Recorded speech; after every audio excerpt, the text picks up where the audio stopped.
안녕하십니까. 중국의 딥시크 공습, AI 패권 경쟁 속 한국이 나아가야 할 길 정책 토론회에 와주신 여러분 진심으로 환영합니다. 저는 오늘 사회를 맡은 스타트업 얼라이언스 윤미래입니다. 반갑습니다. 네, 먼저 바쁘신 와중에도 오늘 토론회를 위해 참석해 주신 모든 분들께 대표로 깊은 감사의 말씀을 드립니다. 오늘 토론회는 국회 스타트업 연구단체 유니콘팜이 주최하고 스타트업 얼라이언스와 플랫폼 법정책학회가 공동으로 주관하는 행사로 앞으로 한국이 나아가야 할 AI 정책 방향성에 초점을 맞추고 있습니다. 특별히 한국 AI 산업의 진흥을 위한 정책 방향을 심도 있게 논의하기 위해 마련된 만큼 다양한 시각에서 우리 정책이 나아가야 할 길을 모색해 보고자 합니다. 그럼 지금부터 토론회를 시작하도록 하겠습니다. 먼저 국민의 해가 있겠습니다. 모두 자리에서 일어나 정면의 국기를 향해 서주시기 바라겠습니다. 국기에 대하여 경례.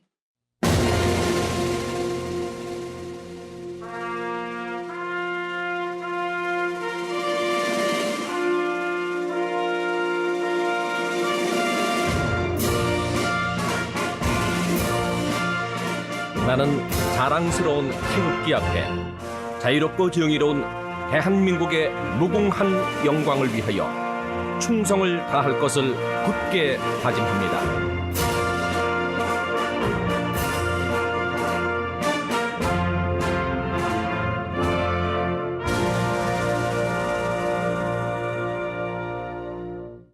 바로 애국가 제착은 생략하도록 하겠습니다. 모두 자리에 착석해 주시기 바랍니다. 네, 먼저 바쁘신 의정 활동에도 불구하고 오늘 토론회에 참석해 주신 내빈 여러분을 소개해 드리도록 하겠습니다. 한 분 한 분 소개해 드릴 때 큰 박수 부탁드리겠습니다. 먼저 유니콘팜 공동대표를 맡고 계시는 더불어민주당 강훈식 의원님이십니다. 네, 다음으로 마찬가지로 유니콘팜 공동대표를 맡고 계시는 국민의힘 배현진 의원님이십니다. 네, 다음으로 유니콘팜 고문을 맡고 계시는 국민의힘 김성원 의원님 자리해 주셨습니다. 네, 다음은 더불어민주당 박상혁 의원님 자리해 주셨습니다. 네, 조국혁신당 이혜민 의원님 자리해 주셨습니다. 네, 다음은 국민의힘 고동진 의원님 자리해 주셨습니다. 네, 다음으로 참석해 주신 분들의 환영의 말씀을 전해 듣도록 하겠습니다. 더불어민주당 강훈식 의원님께서 첫 번째로 환영의 말씀을 전해 주시겠습니다. 큰 박수 부탁드리겠습니다.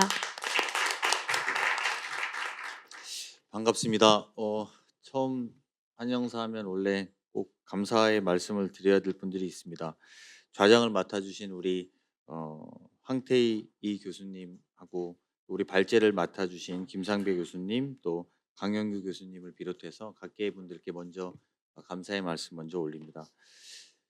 중국의 딥시크의 열풍이 매우 무섭습니다. 그 공습이라고 저희가 표현했는데 미국 사회도 놀래고 전 세계가 깜짝 놀랐을 만큼 저 정도 자본으로 저 정도 투자해서 저런 결과를 이렇게 만들어낼 수 있구나 이렇게 생각하게 돼서 굉장히 충격이 크다고 저희는 판단하고 있습니다. 과거에 중국은 우리나라 물건 좀 따라 만드는 모방품 만드는 나라에서 지금은 우리 머리 위를 넘어서 미국을 넘어가겠다라고 하는 정도의 돌풍입니다. 반면에 한국의 AI는 뒤처질 만큼 뒤쳤다라는 걱정 속에서도 그래도 우리 아직 희망은 있다 이런 정도인 것 같습니다.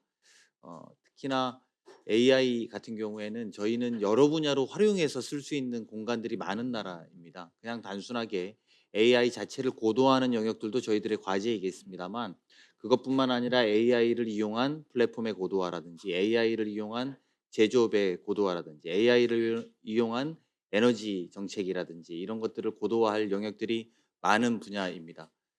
그런 면에서 보면 제가 속해 있는 민주당도 조금 변화해야 되는 공간들이 충분히 있을 거라고 생각하고 또 그런 역할들을 오늘 자리를 통해서 여러분의 의견들을 전달하고 보다 나은 미래를 열어가고 AI 환경을 만드는 데 역할을 해보려고 합니다. 여러분들이 오늘 주신 고견들을 잘 담아서 대한민국의 미래가 보다 좀 더 AI화 글자 그대로 AI화되는 나라가 똑똑하고 영리한 나라가 되는데 큰 길을 함께 열어갔으면 좋겠습니다. 오늘 참석해 주신 모든 분들께 감사드리고요. 이제 축사는 이렇게 마치겠습니다. 고맙습니다. 네, 말씀 고맙습니다. 다음으로 마찬가지로 유니콘팜 공동대표이신 국민의힘 배현진 의원님께도 환영의 말씀을 전해 듣겠습니다. 네, 안녕하세요. 배현진입니다. 오늘 먼저 이 중요한 세미나를 개최하자고 먼저 발제해 주시고 준비해 주신 우리 강훈식 공동대표님께 감사드리고요. 이 토론에 함께 참여해 주신 모든 교수님들께도 진심으로 이 귀한 시간 내주셔서 감사드린다는 말씀 먼저 올리겠습니다.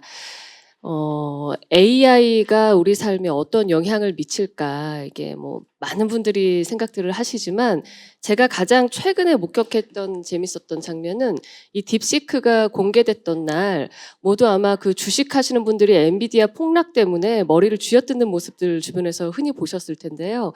저희 직원 중에도 밤잠을 설치면서 그런 친구들이 있었습니다. 미국 중심의 거대 자본과 어떤 하드웨어가 아주 그 요란하게 있어야 되는 그런 AI가 세계를 한동안 이끌어가지 않을까, 그 장벽이 무너지지 않겠다라는 그런 생각으로 우리도 그거를 후발주자로 쫓아야겠다라는 생각만 하던 중에 딥시크가 나오면서 방금 강훈식 의원님 말씀하신 대로 저 정도의 비용과 저 정도 규모의 어떤 하드웨어로 저걸 할 수 있구나라는 세계적인 가능성을 저희는 또 중국의 그 딥시크에 대해서 평가해야만 하는 그런 시점인 것 같습니다. 우리가 뭐 세계 6위의 AI 지금 대국이라고 하긴 좀 그렇고 세계 6위라고 이제 평가는 돼 있던데요. 과연 대한민국이 이 미중 이 두 양강이 이끌어가는 AI 시장 이 속에서 과연 어떤 준비를 하고 있을까라는 고민을 갖던 중에 오늘 이렇게 또 귀한 분들 모시고 좋은 토론 하게 돼서 저희가 많은 또 지혜의 말씀 구하게 된 것 같고요. 특별히 오늘 이 자리에는 저희 그 국회에서 반도체 특별법을 이제 처음으로 그 입안을 해주신 고동진 의원이 함께 계세요. 제가 저희 국민의힘에 모셔오려고 굉장히 지난 선거 전에 노력을 했고, 그 선거에 총선에 모셔오기 직전에 반드시 반도체에 관한 또 AI에 관한 연구를 하시겠다라고 약속을 주셔서 수개월에 걸쳐서 법안을 성안을 하셨고, 이제 발의를 하셨거든요. 옆에 이혜민 의원님도 계시지만 국회에 계신 이런 보물 같은 분들께서 우리 대한민국에 오늘 교수님들 주신 말씀 잘 담아서 또 중요한 입법들 해주실 거라고 기대하면서 오늘 말씀을 가름하겠습니다. 다시 한번 감사드립니다. 네, 감사합니다. 다음으로 공동주관 기관인 스타트업 얼라이언스 이기대 센터장님의 인사 말씀 있겠습니다. 박수 부탁드립니다.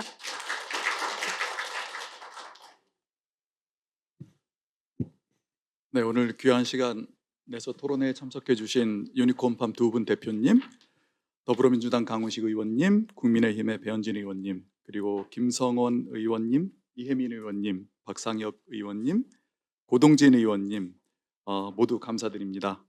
그리고 오늘 발제를 맡아주신 김상배 교수님, 강영구 교수님, 그리고 토론자 여러분께도 진심으로 감사드립니다. 앞에서 두 분 국회의원 대표님들, 유니콘밥 대표님들 말씀 주실 때도 그 생각이 들었는데 저희 22년도에 처음 LLM 등장했을 때 거의 충격이었죠. 네. 그런데 뭐 워낙 IT 공룡들이 참전을 하고 또 스타트업들도 투자 단위가 몇십 조씩 되다 보니까 그때는 그냥 남 얘기로만 알다가 사실 이 딥시크 등장하니까 저 같은 사람한테도 우리가 어떻게 하면 그런 스타트업을 만들 수 있겠느냐 뭐 이런 질문을 해주시는 기자님들이나 간담회도 많이 있었습니다. 저는 미국과 중국이 주도하고 있는 현 AI 경쟁에서 우리를 추격자라고 포지션하는 분들을 보면서 물론 그런 생각할 수 있는데요. 이 추격이라는 개념 자체가 선두가 우리보다 돈도 더 많고 훨씬 더 빨리 달릴 수 있는 능력이 있는 상황에서 이게 과연 의미가 있는 얘기인가, 같은 트랙을 뛴다는 것이.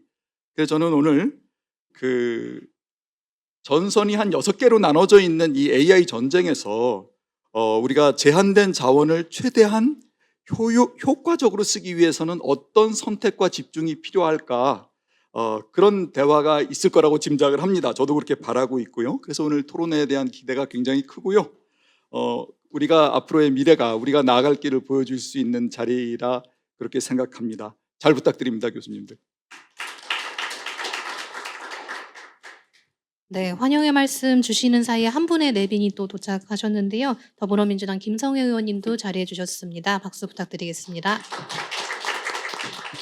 그 진행자님 네. 저기 그래도 제가 여기 많은 분들 참석하셨는데 양해를 좀 구하고 싶은데요. 보통 이렇게 토론회 하면 의원들이 오는 게 그래도 우리가 뭘 하려고 하는 일에 도움이 많이 됩니다. 그래서 사실은 인사말을 짧게라도 좀 들어봐야 이 도리인 것 같은데요. 양해해 주시면 한마디씩이라도 이렇게 하는 게 그래야 또 다음에 와야지. 거기 약간 이게 그 만나는데 차도 한 잔 안 주더라 이런 느낌이거든요. 그래서 그 축사하러 갔는데 인사도 안 시키더라 이럴 수 있으니까 한마디씩만 좀 들어봐도 괜찮을까요? 네, 네, 그러면 우리 좋습니다. 저기 김성원 고문부터. 예, 그 직전 회장이었습니다. 그럼 보통은 이제 명예회장을 시키는데 고문관 하지 말라고 고문을 시킨 것 같습니다.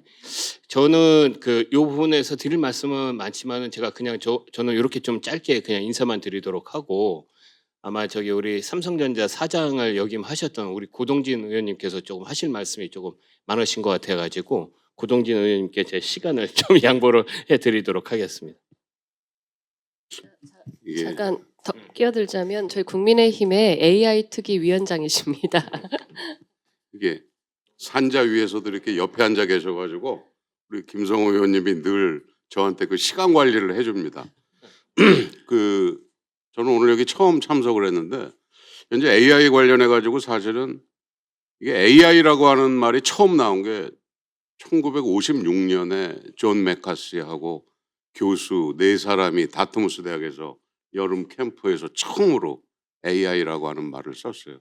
그 전에 1950년에 앨런 튜링이 이제 기계가 생각할 수 있을 거라고 하는 화두를 던지고 여러분들 아마 이미테이션 게임의 실제 그 모델 2015년에 나왔던 영화 지금도 앨런 튜링 상이 있고 이 70년이 넘는 역사 속에서 AI는 두 번의 겨울을 맞이했었습니다. 70년대, 80년대. 근데 지금 AI는 겨울이 올까라고 하는 여러 사람들의 질문에 겨울이 오지 않는다라고 하는 그게 좀 한 60, 70%는 차지하는 것 같아요. 왜냐하면 민간 투자가 많이 늘어났고 그동안 두 번의 겨울은 그 미국 국방성의 어떤 그 정부 투자를 중심으로 했다가 두 번의 사그라지는 겨울을 맞이했는데 이게 1999년도에 엔비디아가 지포스라고 하는 그래픽 카드를 낸 것. 그다음에 2010년에 제프리 힌턴이 딥러닝 알고리즘을 거의 완성을 했던 것. 이 두 가지 사건이 지금의 AI의 어떤 근간을 이루는 사건이 아니었나. AI는 여러분들 잘 아시지만 알고리즘과 데이터와 컴퓨팅 파워 이 세 가지가 톱니바퀴처럼 돌아가고 있습니다. 근데 그래서 2010년에 그 알고리즘이 나오고 99년도 지포스 그 그래픽 카드 나오면서 2012년에 알렉스넷이라고 하는 그 이미지 경진 대회에서 에러율을 매년 뭐 0.1%씩 개선하다가 갑자기 14%로 확 뛰어버리고 그 다음부터 이제 뭐 폭발적으로 2016년 알파고 나오고 2020년에 그 알파폴드 2라고 하는 그 분자 물리학 그게 결국 노벨 화학상을 받죠. 그 다음에 이제 2022년에 이제 우리 챗GPT가 나오고 지금 올해 1월 20일 우리 구정 연휴 때 보여준 이 딥시크는 기술이 AI 쪽에서 그만큼 폭발적으로 발전할 수 있는 그런 변곡점이 오지 않았나 저는 이건 제 개인적인 생각입니다. 그래서 저는 개인적으로 그 딥시크한테 굉장히 고맙게 생각하는 사람이에요. 참고로 지금 엔비디아가 전부 다 이렇게 거의 뭐 좌지우지하고 있는 이 GPU에서 우리나라 NPU 기업 두 군데가 퓨리오사하고 리벨리온이 최근에 그 퓨리오사가 먼저 7.2 빌리언이니까 72억 개 파라메타 가지고서 테스트를 했는데 의미 있는 성과가 나왔어요. 그 다음에 320억 개 파라메타를 가지고 시작을 하고 리벨리온 거는 한 6월 달부터 테스트를 들어갑니다. 그 LG AI 연구원에서 테스트를 지금 해주고 있는데 우리나라에서 굉장히 의미 있는 이런 일들이 스타트업을 중심으로 움직이고 있다라고 하는 사실은 하드웨어 인프라 측면에서 굉장히 고무적인 일입니다. 오늘 여기 스타트업 관계된 분들이 다 모이신 거로 알고 있는데 오픈 AI도 스타트업이고 결국 이 AI 쪽은 스타트업이 지금 주류를 이루고 있습니다. 그래서 여러분들 뭐 국가에서 준비하는 GPU가 뭐 1조 8천억 해서 뭐 만장이고 뭐 굉장히 좀 부족한 상황이 있지만 우리도 골든 타임이라고 하는 게 지나가지는 저는 않았다라고 봐요. 지금부터라도 얼마든지 우리가 잘할 수 있고 우리는 훌륭한 인적 자원을 가지고 있기 때문에 그래서 여러분들 일하시는데 제가 국회의원으로서 뭐 많이 부족한 사람이지만 입법을 통해서 여러분들을 지원할 수 있도록 열심히 노력하겠다라고 하는 말씀을 드립니다. 감사합니다.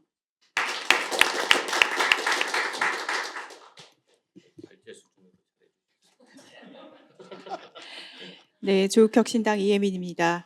먼저 오늘 이 자리 개최를 해주신 두 분 공동대표님께 감사한다는 말씀을 드리고 싶습니다.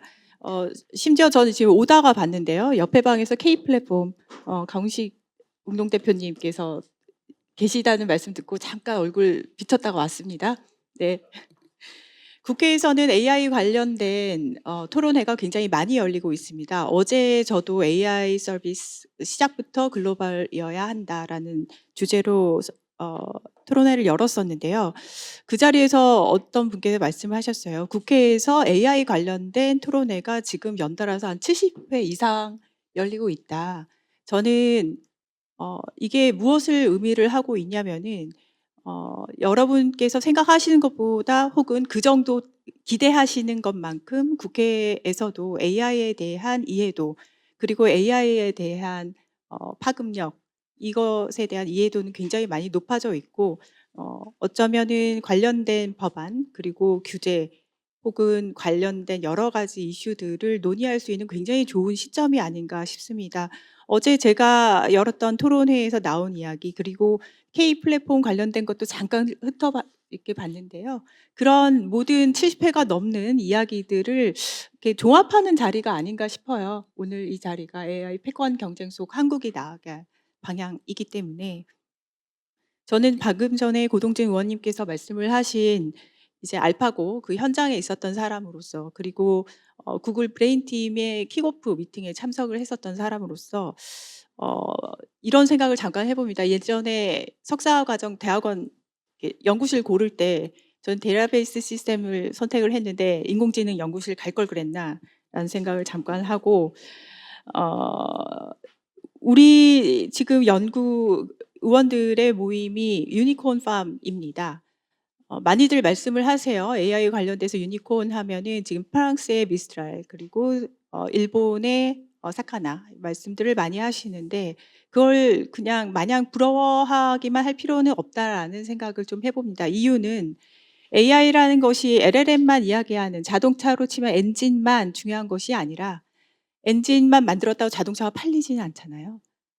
자동차 만들어서 팔아야 되기 때문에 어플리케이션 레이어랄지 아니면 버티컬 AI 쪽도 특히나 우리나라가 진짜 잘할 수 있는 영역이라고 생각을 하고요.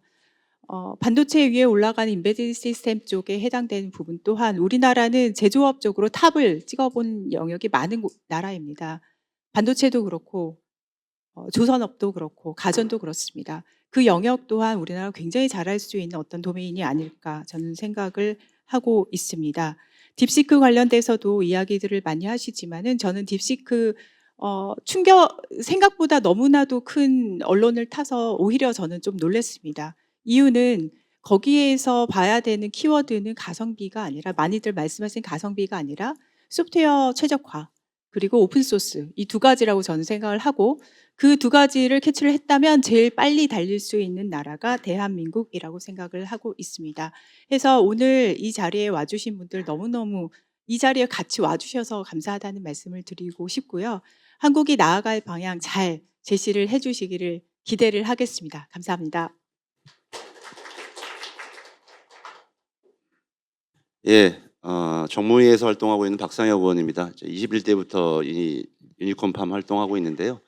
저는 변호사였는데 생각을 그때 2016년도 알파고를 보면서 저도 제일 먼저 없어질 직업이 변호사겠구나라는 생각을 하고, 그런 대신 이 AI가 못하는 거, 우리 민원 받는 거 이런 거는 국회의원들이 더 유일하게 계속 남아서 할 수 있겠구나라고 해서 국회의원이 되었습니다.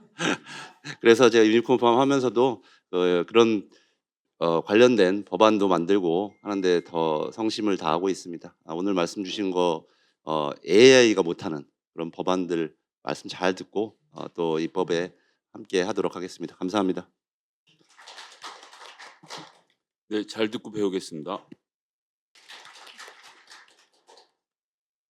네, 저는 국민의힘 최보윤 의원입니다. 지금 국회에서는 보건복지 소속이고요.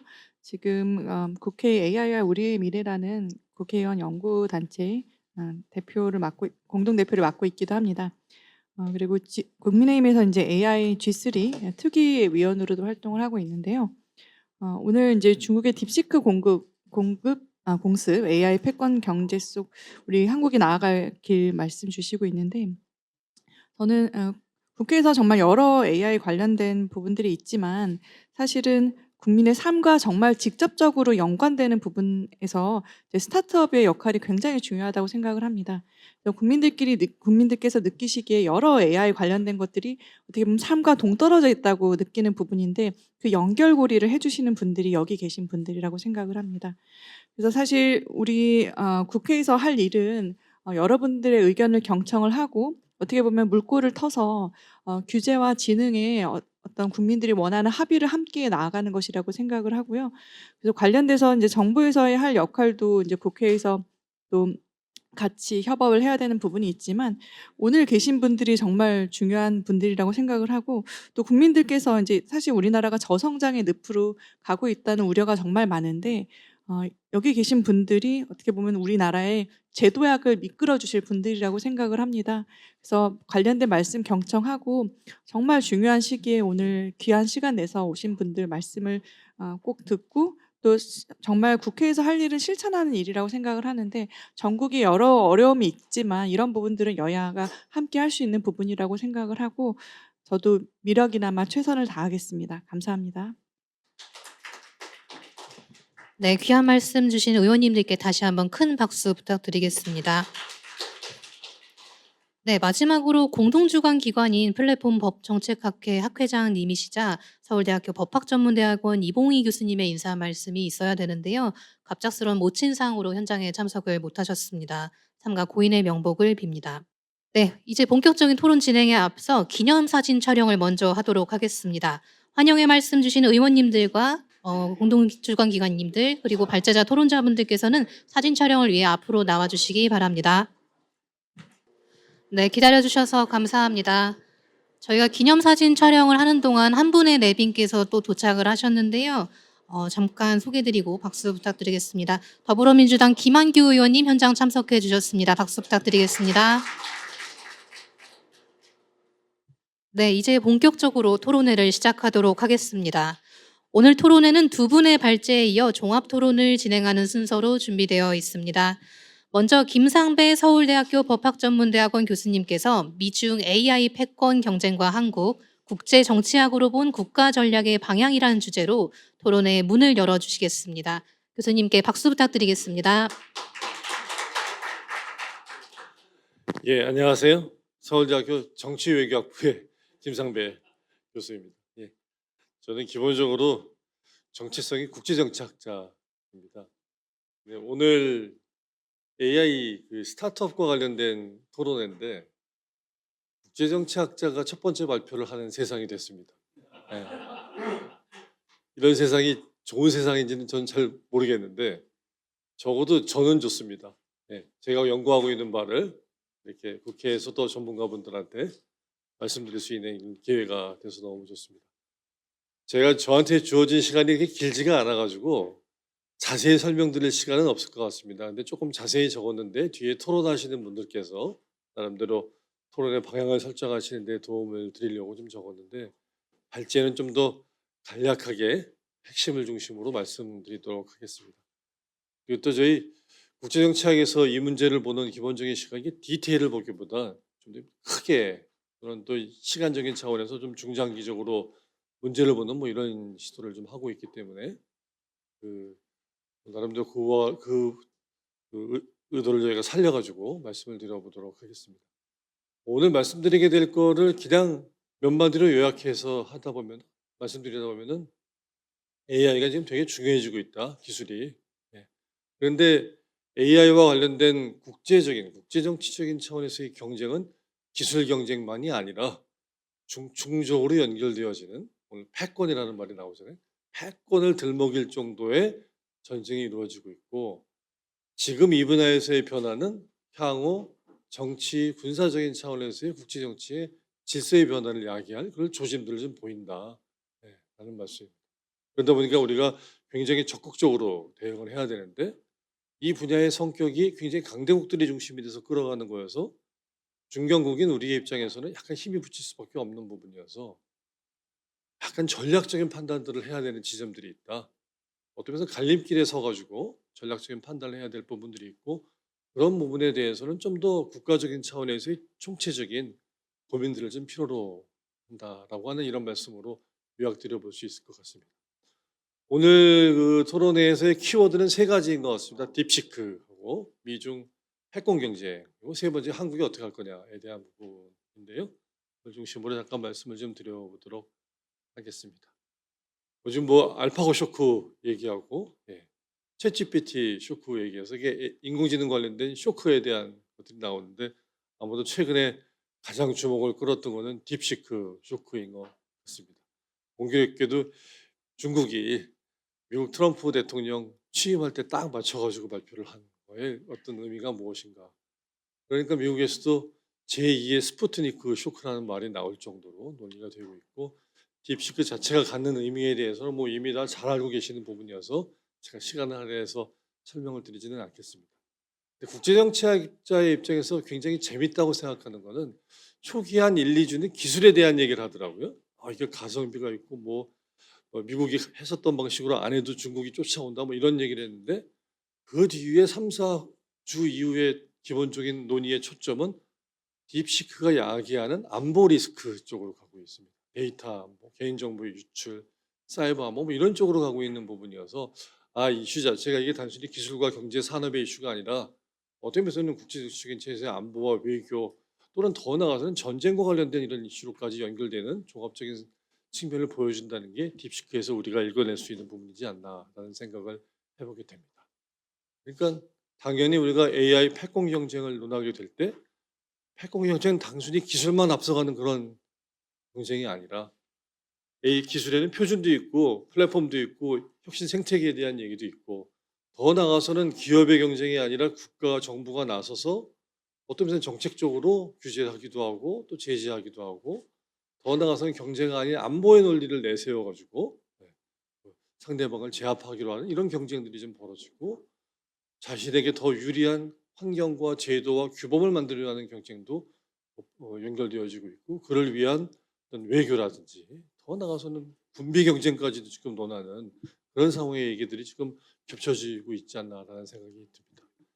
전체적으로 한 세 가지 큰 차원 정도로 패권 경쟁의 얘기를 좀 볼 수 있지 않나 싶고, 이런 것들이 한 6가지 정도의 어젠다를 중심으로 현재 진행되고 있다는 것을 소개해 드리려고 하는 것이 취지라고 할 수 있겠습니다. 조금 더 가까이.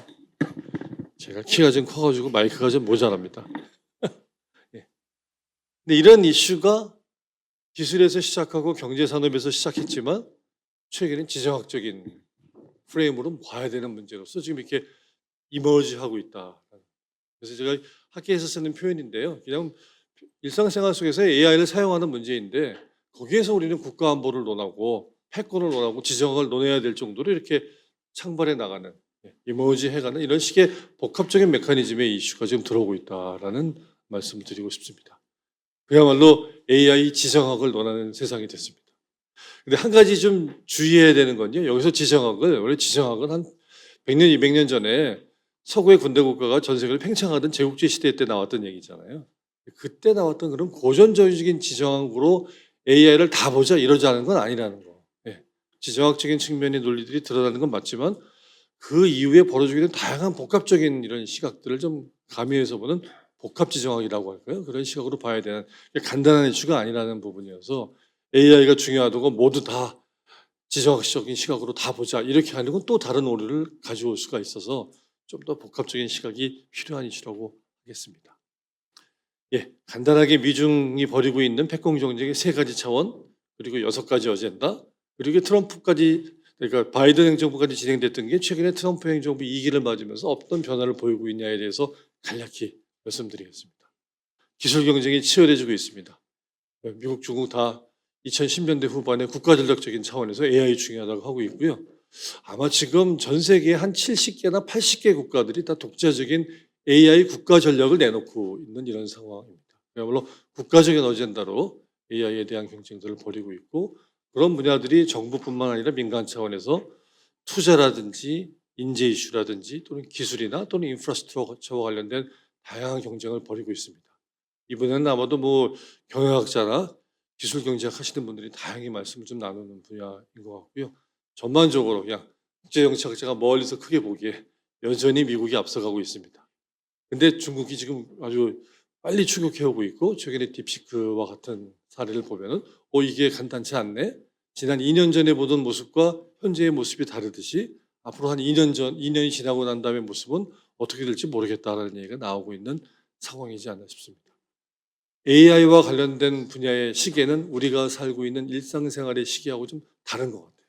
되게 빨리 가고 있는 상황이지 않나라는 생각이 들고요. AI 관련된 경쟁, 기술 경쟁뿐만 아니라 생태계와 표준, 플랫폼과 관련된 경쟁도 제기되어집니다.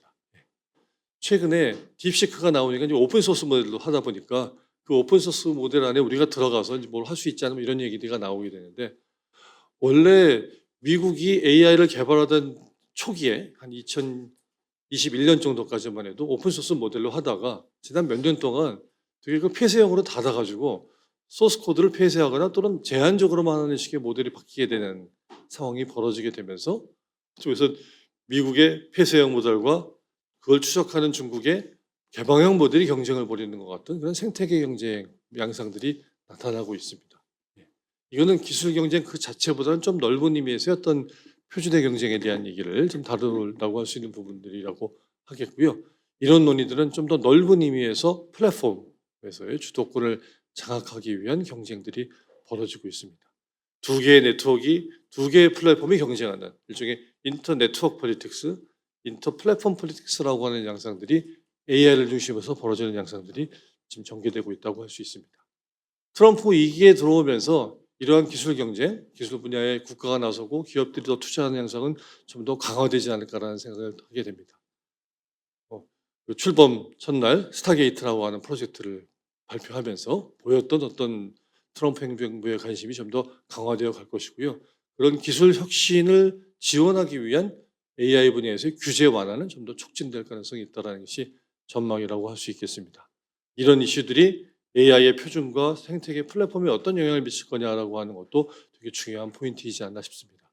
딥시크의 오픈소스 모델이 굉장히 각광을 받으니까 오픈 AI의 샘 알트먼이라는 분이 자사가 해왔던 폐쇄형 모델을 좀 다시 고려해야 되지 않나라는 얘기가 언론 보도로 나올 정도로 사실 기술에 대한 얘기는 혁신 생태계의 변화에 대한 얘기도 연결되고 아마도 지금 트럼프 행정부가 앞으로 펼쳐놓게 될 국제 질서의 어떤 아키텍처라고 할까요? 그 모델 자체도 우리가 예전에 알고 있던 미국이 중심이 돼서 전체적으로 개방적 패권 질서를 구성하는 모습은 아닌 방향으로 국가별의 어떤 각자 도생의 그 기반을 둔 질서로 바뀐다고 하는 얘기가 나오는데 이런 것들이 이런 AI 질서하고 어떻게 연동되어지게 되면서 앞으로 국제 질서가 펼쳐질 것이냐라고 하는 것도 국제 정치학자들의 큰 관심사라고 할 수 있습니다.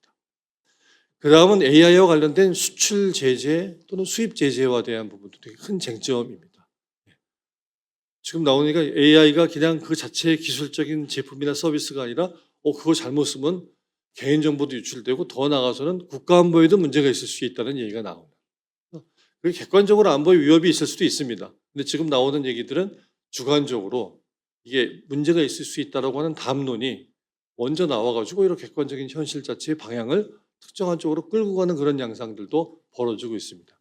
학계에서는 그걸 안보화라 그러는데요. 시큐리타이제이션이라고 하는 이런 양상들이 벌어지고 있고 미국이 중국산 제품과 서비스에 대해서 다양한 첨단 제품에 대해서 이런 문제 제기를 해왔었는데 최근에 이런 논리들이 안면 인식 AI라든지 다양한 AI를 기반으로 한 플랫폼 서비스, 틱톡 같은 서비스라든지 최근에 중국의 어떤 LLM과 관련된 분야에도 좀 확장되는 양상들을 보이고 있고 소록소록 군사안보 분야에서 미국이 생산한 LLM이 중국에 가서 군사적으로 활용될지도 모른다라고 하는 그렇기 때문에 수출을 제재해야 된다 뭐 이런 얘기까지도 나오고 있는데 뭐 트럼프 행정부의 전반적인 경향을 놓고 봤을 때 앞으로 4년 내에 이런 이슈들은 또 불거지지 않을까라는 생각을 해보게 됩니다.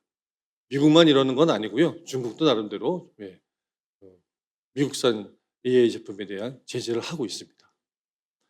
그런 과정에서 문제가 되는 거는 인공지능이 국가안보의 문제다라고 얘기하는데 그거에 대해서 강조점을 두는 부분들이 다 국가마다 사회마다 다르다는 게 또 문제라고 할 수 있습니다. 어떤 쪽에서는 AI가 갖는 사회적인 세이프티를 강조하는 입장이라면 어떤 쪽은 이코노믹한 차원에서 경제 안보를 강조하는 얘기를 하고 또는 정치적인 차원에서 민주주의에 위협이 되는 정치적인 안정성 또는 체제의 안정성 뭐 이런 것들을 얘기하기도 하고 더 나아가서는 인류에게 위협이 되는 인간 안보에 대한 얘기 일종의 포스트 휴먼의 어떤 기술의 위협에 대한 얘기를 하기도 다양한 스펙트럼들을 보이고 있습니다.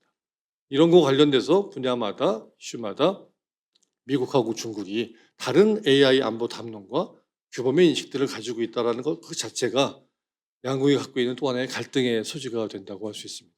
그거는 각 국가의 정책과 제도 또는 거버넌스의 모델 같은 것들에 영향을 미치게 되는 부분이고 두 나라가 해당 분야에서 이익을 둘러싸고 싸우기도 하지만 각 국가가 갖고 있는 제도의 모습과 체제의 양상이라고 하는 게 또 갈등의 소지가 되고 있는 부분이어서 좀 더 큰 AI의 규범 경쟁, 제도 경쟁으로 좀 발전할 소지들을 좀 보이고 있다고 할 수 있습니다. 트럼프 2기에 이런 AI 자체를 안보의 시각으로 보고 제재하고 경쟁하고 하는 것들은 어떻게 진행될 것이냐. 뭐 현 상황에서는 좀 더 적극적으로 안보와의 담론을 도입해서 중국의 AI 제품과 서비스에 대한 규제를 하지 않을까 싶습니다.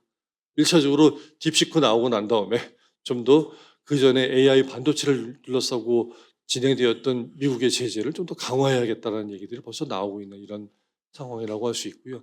이런 분야들은 좀 더 넓은 의미에서의 디지털 플랫폼 분야에까지 확장되면서 최근에 이게 인터넷이 둘로 쪼개질지도 모른다는 얘기가 나온 지가 수년 됐잖아요. 일종의 이게 스프린터넷 내지는 분할 인터넷에 대한 얘기 또는 플랫폼의 영역 자체가 지정학적 경쟁화 될 가능성도 좀 더 가속화되지 않을까라는 우려를 하게 됩니다.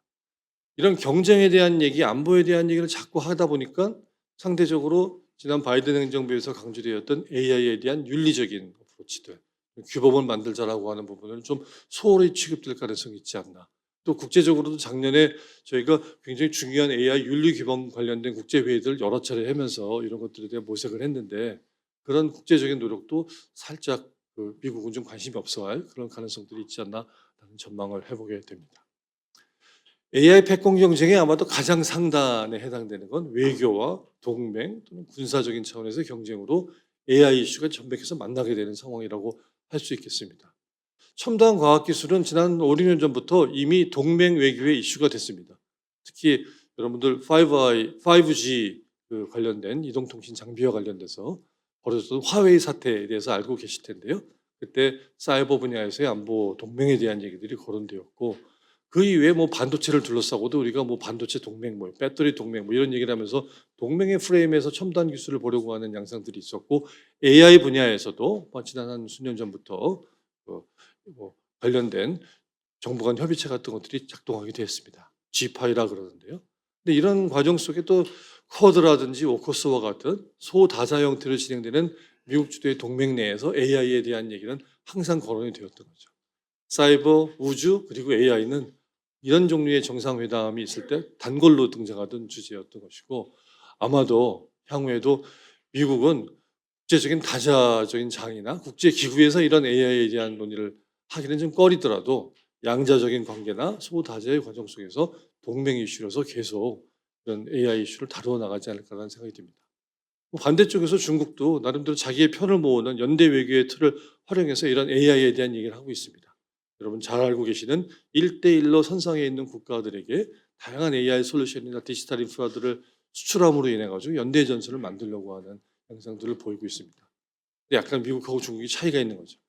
미국은 힘을 바탕으로 양자 간의 관계에서 소다자적으로 문제를 풀어간다면 중국은 오히려 전 세계 국가들이 모이는 유엔 같은 그런 국제기구에서 오히려 다자적인 프레임을 활용해서 개발도상국들이 어떤 AI와 관련된 보편적인 이익과 참여 같은 것들을 강조하는 그런 양상들을 보이고 있고, 작년에 있었던 상하이 선언이라고 하는 것이 대표적인 사례 중에 하나입니다. 우리 입장에서 봤을 땐 미국하고 중국이 AI를 둘러싸고 벌이는 외교적인 프레임워크의 동원의 차이를 이해하는 게 굉장히 중요하지 않을 수 없는 상황이라고 할 수 있겠고요. 더 나아가서 최근에 부쩍 AI는 미래 전쟁의 이슈로 등장했습니다. 아마도 우크라이나 전쟁에서 나타났던 드론 전쟁이라든지, 또는 우주의 인공위성을 활용하는 전쟁의 이슈라든지, 또는 사이버 전쟁, 이런 등장을 보면서 우리가 알고 있었던 아날로그 시대의 전쟁이 디지털화되고 그중에 핵심이 AI라고 하는 부분들에 대한 관심을 갖게 되고, 그게 중요해지다 보니까 최근에 방위 산업 분야, 방산 분야에서 AI 방산에 대한 관심들이 굉장히 커져가고 있습니다.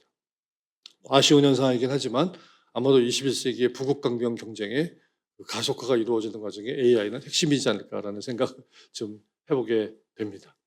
그런 과정 속에서 국제질서가 전환이 될 가능성이 있고, 최근 국제정치학계의 큰 관심은 20세기 후반에 핵무기를 중심으로 형성되었던 강대국들의 국제질서가 AI 기반으로 어떻게 변해갈 것이냐에 대한 논의를 많이 하고 있습니다. 그런 과정에서 AI와 관련된 무기의 규범을 만드는 문제도 쟁점이 될 수 있다고 하는 것이죠. 하나 주목해야 될 게, 지금 미중이 여러 가지 면에서 좀 갈등과 경쟁을 하고 있고 싸우고 있어가지고 제대로 된 합의를 못 하고 있는데, 작년 11월 달에 그 바이든 대통령과 시진핑 주석이 저 남미에서 만나가지고 하나 AI와 관련된 합의를 한 게 있습니다. AI와 관련된 국제적인 규범에서 어쩌면서 핵무기와 관련된 시스템에 AI를 도입하려고 하는 소위 AI 뉴클리어 넥서스라고 하는 흐름들이 최근에 벌어지고 있는데, 그런 과정에 미중 양 정상이 합의한 거는 적어도 핵 버튼을 누르는 마지막 판단은 인간이 하는 시스템으로 우리가 유지하자라고 하는 것들, 굉장히 중요한 결정이었다고 할 수 있는데요. 그런 것들이 점점 더 좀 두드러지지 않을까 싶고, 그런 결정이 지금 굉장히 간절해질 만큼 AI가 국방이나 군사 분야로 연결되어진 양상들이 좀 벌어지고 있다라고 하는 것입니다. 외교와 군사 분야에서 그 트럼프 2기에 펼쳐지게 될 정책의 양상들을 보면 아마도 양자 외교를 선호하는 이런 걸로 알려져 있기 때문에 그런 동맹의 틀 안에서 AI를 계속해서 좀 논의하게 될 것 같고요. 아마도 국방 혁신, 군사 혁신의 큰 아이템으로 AI에 대한 강조들을 하게 되고, 아까 제가 스타게이트 프로젝트 말씀드렸는데 또 그거보다 더 큰 의미에서 우리가 핵무기를 만들었던 미국의 프로젝트인 그 맨하탄 프로젝트 같은 거를 AI 분야에서 하자라는 얘기가 좀 나와서 어쨌든 군사 분야를 중심으로 해서 기술 혁신을 이끌어가지고 전 사회적인 어떤 그 영향을 미치려고 하는 부분들에 대한 얘기들이 지금 서로 나오고 있고, 그런 과정 속에서 미국의 빅테크이거나 또는 국방 AI 관련된 스타트업 기업들이 이 국방 분야로 러시를 좀 보이고 있는 양상들이 지금 최근에 나타나고 있습니다. 이런 분야들은 세계의 글로벌한 방위산업 질서의 변동뿐만 아니라 더 나아가서 국제 안보 질서의 변동까지도 야기할 수 있는 이런 조심이라는 차원에서 국제정치학자들이 많이 관심을 갖고 있는 포인트라고 하겠습니다. 마지막 세 번째 아이템은 좀 시간이 많지 않아서 한 5분 이내로 제가 몇 가지 포인트만 말씀드리는 식으로 진행하도록 하겠습니다. 첫 번째는 기술과 관련돼서 우리가 어떤 면에서는 굉장히 많은 자원을 가지고 있는 강대국이 아니기 때문에 선택과 집중을 해야 되는 것이 아니냐라는 얘기입니다. 현재 업계나 학계에서 논의되어지고 있는 논의는 크게 두 가지 옵션인 것 같습니다. 어떤 면에서 이렇게 파운데이션 모델을 개발해서 빅테크를 따라가서 AI 분야에서 빅3가 되는 이런 전략을 쓰자라는 얘기가 있다면, 그런 어떤 기반 모델보다는 특화된 모델을 가지고서 어떤 특정 분야에 응용하고 적용함으로 인해서 틈새 시장을 공략하는 데서 뭔가 새로운 부가가치를 만들자는 모델 두 가지가 있지 않나 싶습니다. 대학 입시에 비유해 보면 국영수 열심히 해가지고 전교 1등 한번 노려보자 라고 하는 식의 전략이라면, 내 실력은 거기까지는 아니니까 암기 과목 열심히 해가지고 암기 과목 만점 받아서 안정적으로 그래도 대학 들어가자 이런 전략 같은 것들이 경합한다는 모습일 수 있을 것 같습니다. 근데 이 AI 분야의 기본적인 특징 자체는 국영수를 포기하고서는 대학은 들어갈 수 없듯이 기본적으로 첨단 기술에 해당되는 걸 쫓아가지 않으면은 전체적인 트렌드를 익히지 않으면은 어려움들이 많은 그런 분야가 아닌가라는 생각이 듭니다. 또 기본적으로 자신의 어떤 자강의 능력이라고 하는 것들 굉장히 이게 되게 중요한 부분이다라는 것이고 그렇지만 우리가 미국이나 중국 같은 큰 나라하고 대적할 정도의 그 능력이 있는 이런 나라가 아니기 때문에 어떤 면에서는 제한된 분야의 선택과 집중이라는 게 되게 중요할 수 있다. 근데 그런 거에 대한 가능성을 최근에 딥시크가 좀 보여주지 않았나 싶은 생각이 듭니다. 결론적으로 말씀드리다 보면 이런 과정 속에서 우리가 강대국들이 벌이는 일종의 규모의 게임이라고 하는 그 1등이 되려는 전략에 대한 정신도 잊지 말고 그렇지만 나름대로 틈새를 노리는 어떤 전략을 복합적으로 가져가는 게 되게 중요한 포인트이지 않나라는 생각을 해보게 됩니다. 두 번째는 아까 표준과 생태계 플랫폼에 대한 얘기인데요. 최근에 뭐 딥시크가 오픈소스 모델을 하다 보니까 오히려 거기에 올라타가지고 같이 그 기술력 신하는 게 우리가 더 유리하지 않나라는 생각을 하는데 국제정치학자의 시각에서 봤을 때는 단순히 그렇게 기술과 경제 산업적인 시각에서만 선택할 수 없는 그런 난점이 있지 않나 싶습니다.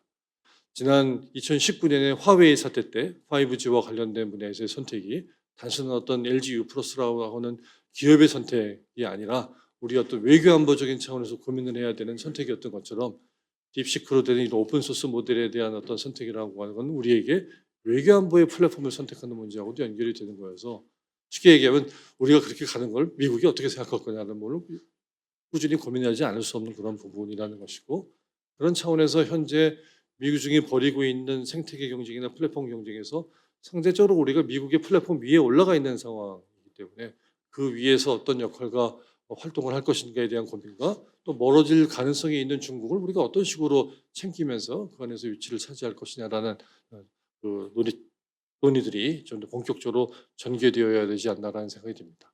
이 이슈는 뭐 제가 설명드릴 시간은 없는데 국제정치학계에서 최근에 미들 파워 디플로머시라는 차원에서 뭐 자칫하면 우리가 미들 파워는 왼쪽이냐 오른쪽이냐 미국이냐 중국이냐 뭐 이런 식의 선택의 것으로 얘기되어질 수 있지만 오히려 이런 플랫폼의 세팅에서 놓고 봤을 때는 통칭해서 이게 플랫폼 위에 플랫폼을서 역할을 하게 되는 그런 상하의 게임으로 중견국 외교를 보좌라는 논의를 학계에서 진행하고 있습니다.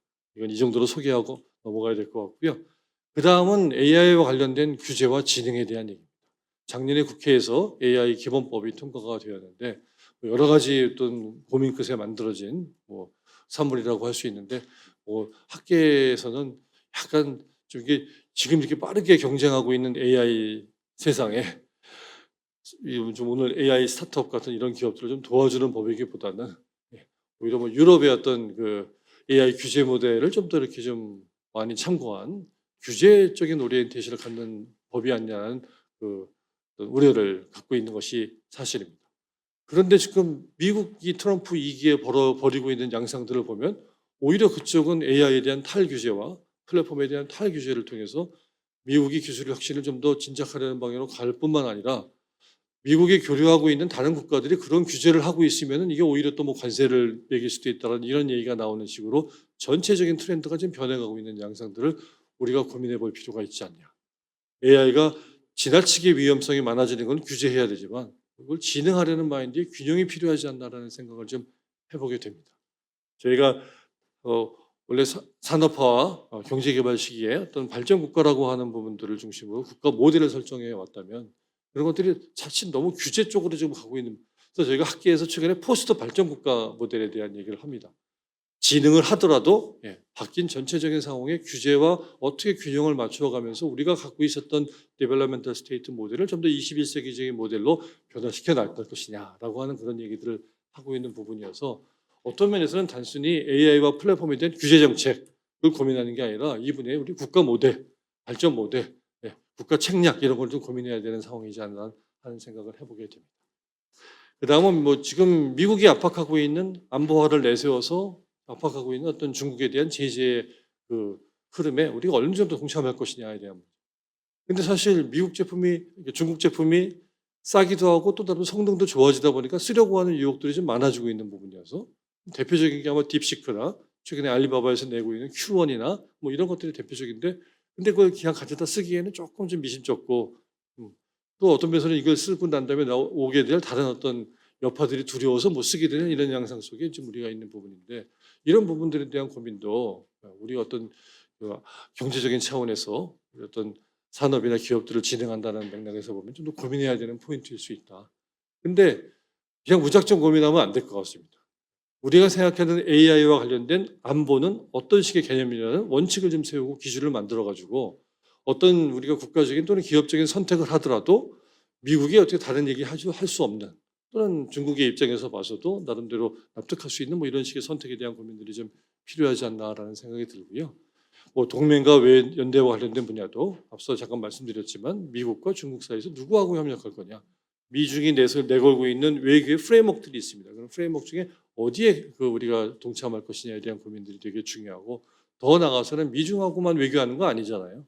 그 전체적인 글로벌한 차원에서 국제사회를 염두에 둔 글로벌한 차원에서의 라이크 마인드드 컨트리들, 동지 국가들하고의 어떤 연대라는 것들 염두에 둔다든지, 그런 과정에 중견국으로서 제시할 수 있는 나름대로의 어떤 비강대국으로서의 어떤 규범에 대한 것도 강조하는 부분들이 필요하지 않나라는 생각을 하게 됩니다. 마지막으로 말씀드리고 싶은 부분은 아마도 국방 분야에서도 우리가 이런 갈림길에서 선택을 해야 되는 상황들이 현재도 닥쳐 있고 앞으로도 계속해서 다가오지 않을까라는 생각이 듭니다. AI 분야는 군사적인 차원에서 무기를 개발하고, 또 우리가 요새 K방산에 대한 얘기를 많이 하고 있는데 거기에도 탑재해가지고 팔아야 되는 그런 아이템일까요? 아니면 AI는 군사적으로 사용하면 안 된다라고 하는 어떤 윤리적인 규범을 가지고 그런 것들을 만들려고 하는 국제적인 어떤 흐름에 참여해서 우리가 목소리를 내야 되는 그런 부분일까요?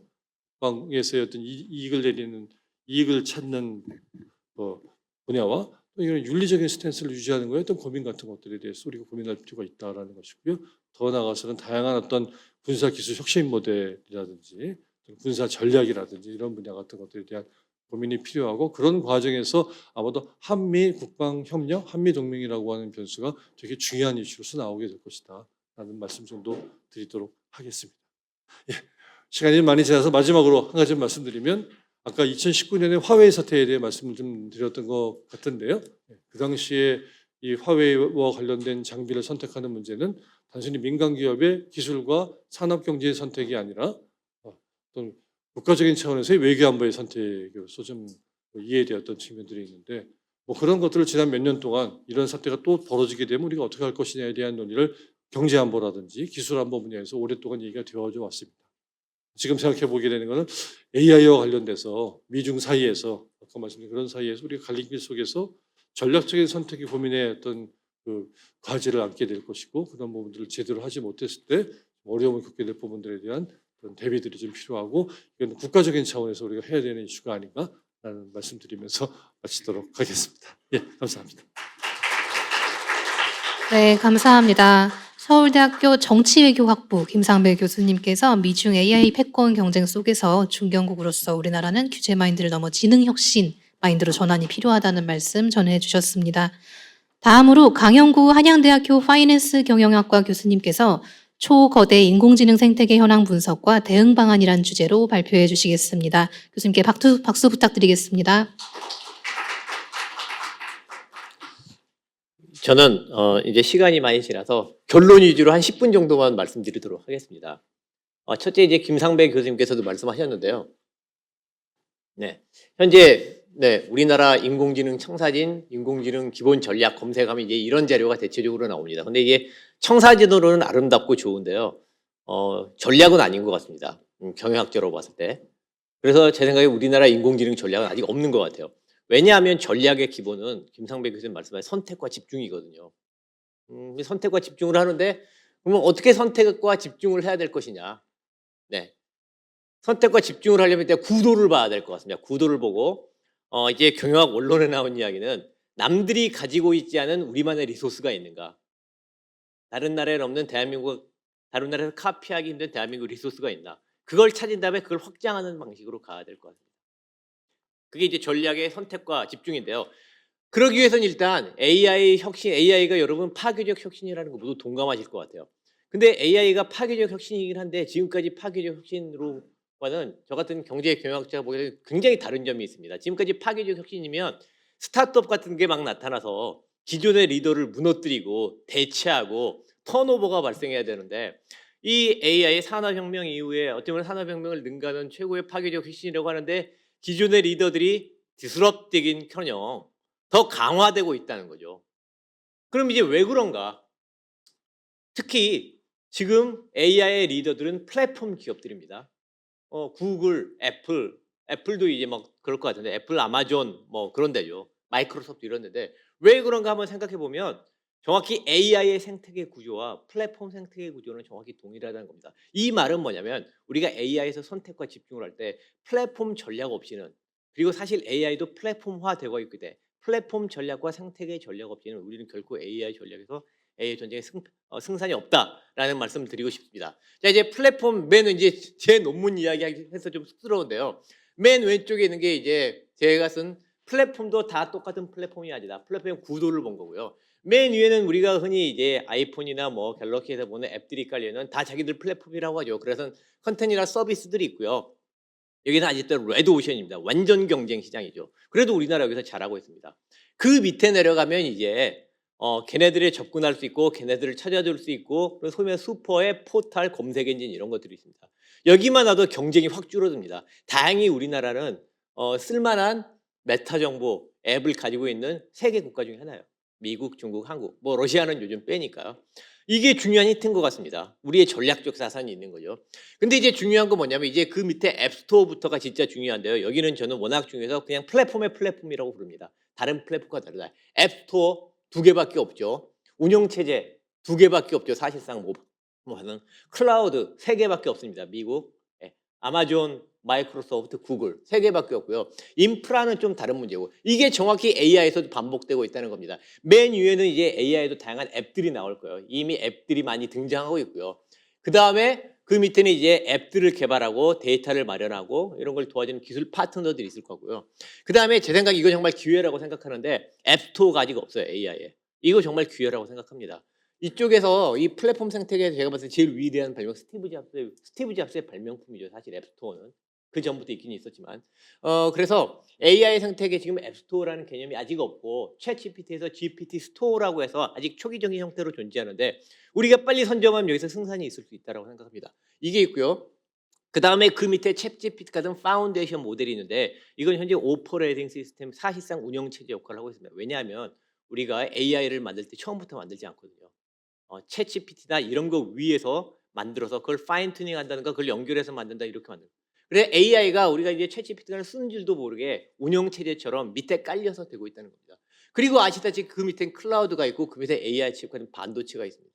그래서 우리가 AI 이코시스템의 AI 생태계 이기전 반드시 플랫폼 정책과 플랫폼과 병행해야 되고 우리가 소위 말해서 이제 플랫폼 디지털 선진국이라고 하는데 과연 우리나라 정말 디지털 선진국이가 정말 중요한 앱스토어 이하에는 없는데 무늬만 디지털 선진국이 아니었을까? 그렇다면 우리가 이전에 그 플랫폼 생태계, 디지털 생태계 전략적 오류를 AI 생태계에서 정말 반복하면 안 될 것 같습니다. 반복하지 않으려면 어떻게 되나? 우리가 국리를 해야 된다고 생각합니다. AI에서 플랫폼이 너무 중요하고 플랫폼이 국가 안보의 기본이라는 말씀을 제가 여러 번 발표해 드렸는데 그래도 납득 못 하시는 분들이 너무 많아서 아예 국방과 연결을 직접적으로 관련되는 방위산업과 연결을 시켜봤는데요. 우리나라가 K방산 잘 나가고 있는데 우리나라 K방산이 저는 서스테이너블한지 좀 의심입니다. 왜냐하면 탱크는 대포 달린 핸드폰이 될 거고 비행기는 날아가는 핸드폰이 되고 미사일은 그냥 핸드폰 던지기가 될 텐데 그렇죠? 그러면 이제 그런 것들이 맨 앱이 될 거고 그 밑에는 이제 전장에서 발생하는 다양한 데이터 통합하는 분석가들이 있을 거고 그 다음에 이제 탱크가 이제 대포 쏘는 뭐 핸드폰이면 거기에 전쟁의 상황에 따라 앱도 다운로드 할 수 있어야 되고 그다음에 서드 파티가 누군가 개발해서 앱을 올려주면 저쪽에 쓸 수 있는 마켓플레이스가 필요하겠죠. 그 밑에는 이제 전장의 큰 정보, 로지스틱스까지 포함한 전체적인 전장의 정보를 분석해서 할 수 있는 챗 GPT 같은 게 필요하고 그럴 겁니다. 이걸 해외 걸 쓸 수는 없을 것 같아요, 솔직히. 우리가 챗 GPT를 이용해서 우리가 전쟁을 하고 K방산을 돌리기는 말이 안 될 것 같아요. 그리고 이런 건 어디에서 도냐면 클라우드 인프라에서 당연히 돌아갈 수밖에 없을 겁니다. 우리가 아마존 웹 서비스에 뭐 터미네이터나 스카이넷 같은 그런 거대 인공지능을 돌리는 건 말이 안 되잖아요. 그럴 수는 없습니다, 우리가. 예, 반도체 같은 게 있을 거고요. 그래서 이게 사실 AI 기반 방위 상태가 직접적 관련되고 결국 플랫폼을 잘해야 AI도 잘하고 K방산도 잘 된다. 뭐 이런 말씀 드리고 싶습니다. 그럼 자 이걸 보면서 이제 우리가 선택과 집중을 여기서 해야 되는데 어디에 선택과 집중을 할 것인가 이제 좀 문제를 좀 봐야 될 것 같습니다. 일단 아까 말씀드렸다시피 약간 다이그레션을 하면 플랫폼이 워낙 중요하고 국가 안보에 영향을 미치니까 요즘 국가 플랫폼 자본주의라는 말까지 나왔습니다. 이게 저는 뭘 약간 리마인드 시키냐면요. 자원민족주의 약간 그런 개념이더라고요. 왜냐하면 아까 고동진 의원님께서 정말 좋은 말씀하셨어요. AI의 3요소 그중에 데이터 말씀하셨죠. 데이터를 4차 산업혁명 시대의 5일이라고 한 지가 꽤 됐습니다. 데이터가 4차 산업의 5일이면 유전이 있어야 되잖아요. 유전이 어딘가를 봐야 될 거예요. 유전은 플랫폼이죠. 네, 우리가 어디 데이터를 컬렉트하는 게 아니라 비즈니스 모델 자체가 데이터를 귀중화되를 끊임없이 생성하는 그 플랫폼 구조. 네, 그게 바로 유전이고 그렇다면 그러면 이제 유전을 가지고 강대국들이 전쟁을 하는데 이걸 우리가 순진하게 플랫폼도 순진하게 시장에 맡기고 막 이게 되는가 우리가 좀 그 진지하게 생각해 볼 필요가 있을 것 같아요. 그래서 국가 플랫폼 자본주의라는 말이 나오고 이건 우리가 AI 전략과 연관해서 진지하게 한번 생각을 해봐야 될 것 같습니다.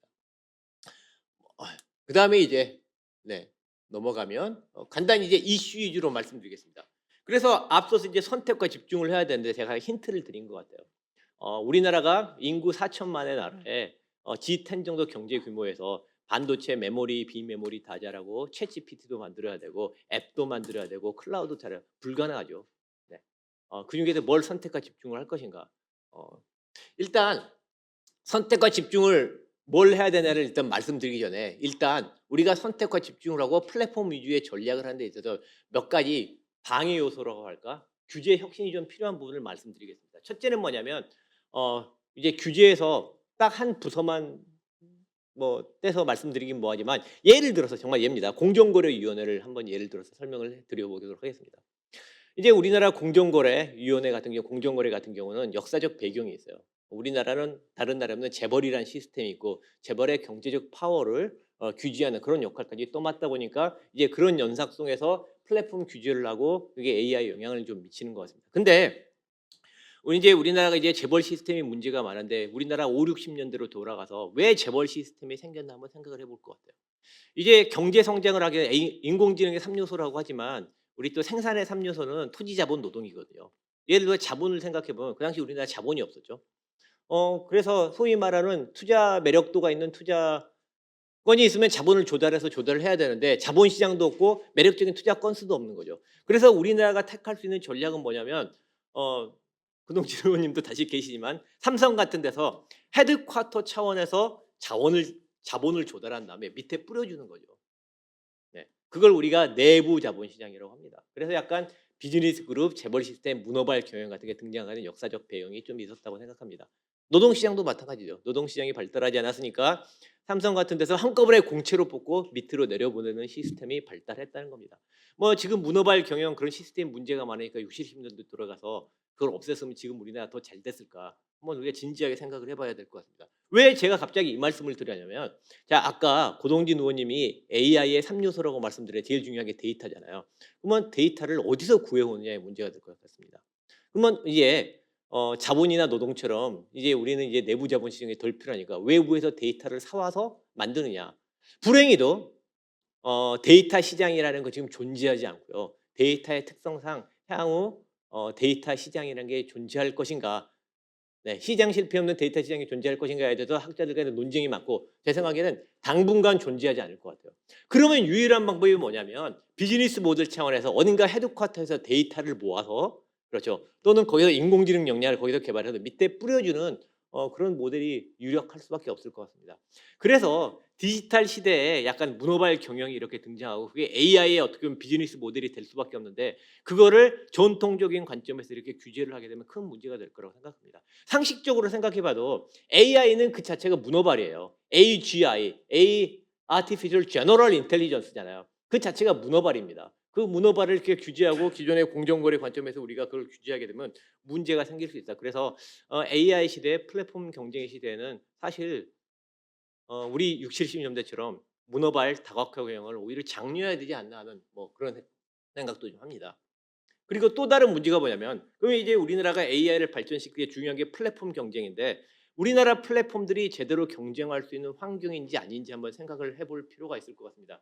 다행히 이혜민 의원님이 안 계시긴 하는데요. 세금 문제 말씀 안 드릴 수가 없을 것 같습니다. 자, 세금은 아시다시피 세금은 국가 행정력의 기본인 거죠. 세금을 제대로 못 걷고 세금 집행이 안 되면 다른 규제도 제대로 작동할 리가 없다고 생각합니다. 제가 몇 번 발표됐는데요. 구글 같은 우리가 이제 구글, 뭐 넷플릭스, 메타, 페이스북, 코리아까지 다 했는데요. 기본적으로 세금을 한 20분의 1 정도, 아주 보수적인 시나리오에서만 추정해도 20분의 1 정도 우리나라 중소기업 수준으로 세금을 내고 있습니다. 우리나라 중소기업 수준으로 내고 수천억의 세금을 안 내고 있다는 건 다른 말로 하면 뭐냐면 그만큼 보조금을 받고 있는 거예요. 자, 그러면 이런 강력한 우리가 AI 경쟁과 플랫폼이 중요하다고 하는데 우리나라 플랫폼이 경쟁해야 되는 해외 플랫폼들은 그렇지 않아도 강력한 구글 뭐 이런 데, 구글, 아마존 이런 데인데요. 이미 걔네들은 우리나라가 수천억씩 보조금을 주면서 경쟁을 시키고 있는 상황이에요. 그것뿐만 아니라 수천억씩 보조금을 주는 상황뿐만 아니라 세금도 못 걷는데 규제가 제대로 될 거라는 거예요. 우리나라 이제 플랫폼이나 AI 관련 규제를 만들어서 규제를 한다면 어떻게 되겠습니까? 당연히 스케일 다운돼서 국내 플랫폼만 규제가 될 것 같습니다. 이상적으로는 뭐 유럽도 아까 김상국 교수님 유럽 말씀하셨는데 유럽에서 규제하는 건 구글, 애플, 아마존 이런 데고요. 미국도 규제하는 건 구글, 애플, 아마존이에요. 그러면 우리도 규제를 하려면 구글, 애플, 아마존을 규제하면 됩니다. 근데 그게 안 되니까 그걸 스케일 다운해서 우리나라 플랫폼들을 규제하고 그럼 그렇지 않아도 세금도 못 걷는데 그렇게 규제한다면 우리나라 플랫폼들은 승산이 없을 거고 그러면 AI도 승산이 없을 거라고 생각합니다. 더 충격적인 걸 말씀드리고 싶습니다. 네, 바로 이건데요. 알테시 문제입니다. 자, 우리나라가 이제 한 치 앞도 내다보지 못하고 전자상거래 시장, 유통시장에서 우리가 여러 가지 뭐 제도적인 한계, 규제 한계 여러 가지 문제점이 있는 사이에 알테시가 들어서 우리나라 전자상거래 시장을 교란시키고 있습니다. 그 알테시하고 인공지능과 무슨 상관이냐? 아시다시피 알테시 모두 인공지능의 특히 알리바바 인공지능의 가장 강력한 플레이어 중에 하나인 거죠. 자, 알테시가 우리나라 유통시장을 장악하고 알리바바 혼자서 우리나라 유통시장의 전자상거래 유통시장 50%를 몇 년 이내에 잡는 걸로 목표로 하고 있습니다. 생각해 보세요. 알테시가 우리나라 유통시장을 장악하고 그다음에 뭐가 되겠습니까? 그다음에 거기에 간편결제가 달리고 여러 가지 금융이 달릴 겁니다. 그다음에 뭐가 되겠습니까? 여기에 인공지능 만들 거예요. 그러면 우리나라 국가 자본주의, 국가 플랫폼 자본주의, 우리나라 인공지능도 결국 알테시한테 잡힐 가능성이 있다고 생각합니다. 여기서 이제 상징적인 사건이 뭐냐면 여기 정용진 회장님 뭐 적어도 언론에 나온 사건만 보면 알리바바 손잡았다, G마켓이 알리익스프레스 합작했다고 하는데 제가 보기엔 이건 거대한 투항입니다. 네, 한마디로 G마켓이 플랫폼 전략을 포기하고 알리바바 플랫폼의 거대한 셀러로 들어가는 상황이 된 거예요. 이래가지고 우리나라 플랫폼 전략에 무슨 승산이 있고 이래가지고 플랫폼을 키우고 어떻게 플랫폼이 유저님들 여기서 데이터를 캐내고 이걸로 AI를 만들지 저는 상당히 우려스러운 현실입니다. 이런 것들을 어떻게 신경을 좀 써야 되지 않을까 하는 정말 생각입니다. 마지막으로 결국 우리가 선택과 집중을 해야 되는데 결론만 말해서 우리는 플랫폼에 선택과 집중을 해야 되고 우리나라에 전 세계적으로 유니크하게 있는 유럽은 자기들은 규제할 플랫폼도 없거든요. 그래서 GDPR이나 뭐나 해서 이제 미국 플랫폼 규제하고 자국 플랫폼 키우려고 하는데 우리는 그나마 규제할 플랫폼이 있죠. 네, 걔네들부터 잘 살리고 그걸 기반으로 인공지능 전략을 만들고 그다음에 현재 아까 보여드렸던 인공지능 생태계에 비어있는 부분들 앱스토어 같은 부분 빨리 만들어야 되고 그다음에 국가에서 그런 부분 좀 시딩해 줄 필요가 있다고 생각합니다. AI 공무원도 만들고 AI 교수도 만들고 빨리빨리 애플리케이션 위주로 만들어서 플랫폼은 AI도 플랫폼 접근, 플랫폼 관점에서 빨리 퍼뜨려야 된다고 생각합니다. 마지막으로 카카오톡 이야기는 안 할 수 있는데요. 카카오톡이 처음 나왔을 때 제 기억으로는 카카오톡은 가장 안 좋은 메신저 서비스 중에 하나였어요. 정말 안 좋았습니다. 근데 한국을 지배하는 것이 카카오톡이죠. 메신저 시장에서. 왜 그러나? 남들보다 빨리 움직였고 완성도는 낮았지만 빠른 플랫폼 전략으로 퍼스트 무버 어드밴티지를 누리면서 네트 효과를 만들면서 플랫폼화했기 때문에 재빨리 퍼뜨렸기 때문이라고 합니다. 그렇기 때문이라고 생각합니다. 우리가 이제 기술적으로 완성도 높은 좋은 AI를 만들어서 거기에 돈을 쏟아붓는 것도 중요하지만 좀 부족하지만 빨리 앱스토어도 만들고 빨리 애플리케이션 만들어서 국민들이 쓰게 만들고 그러면서 데이터가 생성되고 그게 플랫폼이 되고 하면서 인공지능을 만드는 게 우리가 갈 수 있는 유일한 전략이 아닌가 생각됩니다. 이상 발표를 마치겠습니다. 감사합니다. 네, 데이터를 끊임없이 축적하는 유전인 플랫폼이 우리 AI 경쟁력이라는 말씀 전해주셨습니다. 네, 이어서 종합토론에 앞서 잠시 장내를 정리하는 시간을 갖도록 하겠습니다. 청중 여러분께서는 잠시만 기다려주시면 감사하겠습니다. 토론자분들께서는 앞으로 자리해 주시겠습니다. 네, 기다려주셔서 감사합니다. 그럼 종합토론을 시작하도록 하겠습니다.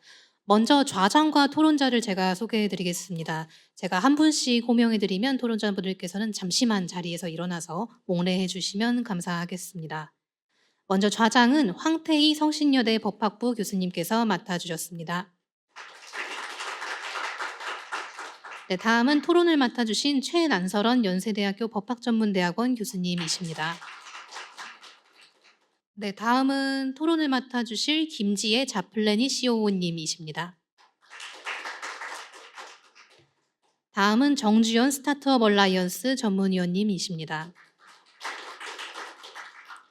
다음은 조영기 한국인터넷기업협회 국장님이십니다. 네, 다음은 공진호 과학기술정보통신부 인공지능기반정책과 과장님이십니다. 네, 앞서 발제를 맡아주신 교수님들도 함께 자리로 모셨습니다. 이제 좌장께 마이크를 넘기도록 하겠습니다. 네, 안녕하세요. 좌장을 맡은 방금 전에 소개받은 성신여대 법학부의 황태희 교수입니다. 오늘 먼저 이렇게 AI 패권 경쟁 속에 한국이 나아가야 할 길을 정책 토론회를 마련해 주신 그 유니콘팜의 소속 의원님들 그리고 이 자리를 빛내주시는 의원님들 감사드리고요. 또 스타트업 얼라이언스에서 이렇게 의미 있는 토론회를 만들어 주신 거 감사드립니다.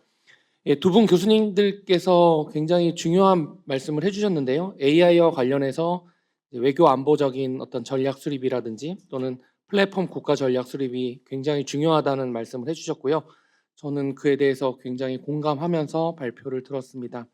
사실 제 전공이 경쟁법인데요. 경쟁법에 저희가 주로 다루는 것은 이제 뭐 산업별 경쟁 뭐 이런 얘기들을 많이 합니다. 그런데 여기서 패권 경쟁이라는 말이 등장을 하죠. 결국은 AI라는 것이 어떠한 특정한 산업의 어떤 산업적 이슈로서 끝나는 것이 아니라 바야흐로 이제 이 AI가 생활이나 우리 산업 생태계 전반의 모든 영역에 영향을 미치고 있고요. 그것이 이제 국가적인 이익 경쟁으로 확대되었다라는 그런 의미가 됩니다. 다시 말하면 경제적인 경쟁뿐만 아니라 외교나 안보나 여론, 개인정보, 저작권 뭐 모든 분야에서 이것이 이제 우리나라가 어느 길로 가야 할지를 우리가 지금 고민하는 그 순간에 전략을 잡아서 나아가야 할 그런 순간이라고 생각합니다. 오늘 그 좋은 발표자 외에 또 좋은 토론을 해주실 토론자분들을 그러면 한 분 한 분 모시면서 한번 말씀을 들어보도록 하겠습니다.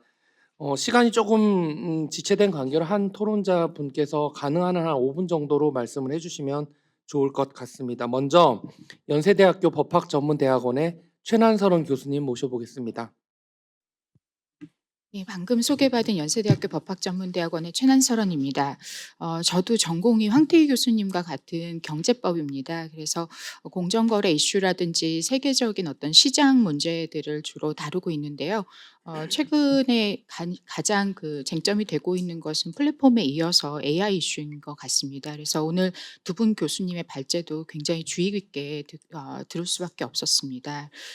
저희에게 주는 시사점이 매우 클 거라고 생각이 들고 방금 황태희 교수님께서 말씀 주신 것처럼 이 AI 밸류체인은 어떤 기존에 우리가 생각했던 한 가지 일정한 시장에 머무르지 않은 것 같습니다. 그래서 이게 반도체부터 시작해서 밸류체인이 뭐 클라우드 컴퓨팅, 그다음에 데이터, 그리고 뭐 그밖에 네트워크, 전력, 그리고 AI 모델의 개발, 그리고 이어서 뭐 애플리케이션, 그리고 거기서 끝나지 않고 사실 파생 산업에 다 스며들어 있기 때문에 전방위적으로 우리 경제에 굉장히 큰 영향을 미치고 있는 것 같습니다. 그리고 지금 말씀드린 그 여러 단계 레이어들마다 굉장히 많은 투자가 필요한 그런 분야가 아닐 수가 없습니다. 근데 지금 두 분 교수님 말씀해 주신 것처럼 이 패권 경쟁에서 글로벌하게 보자면 우리가 선도국은 아니라는 것이 정확한 평가인 것 같고 그밖에 뭐 3위권이라든지 뭐 안정적인 경쟁 국가 이렇게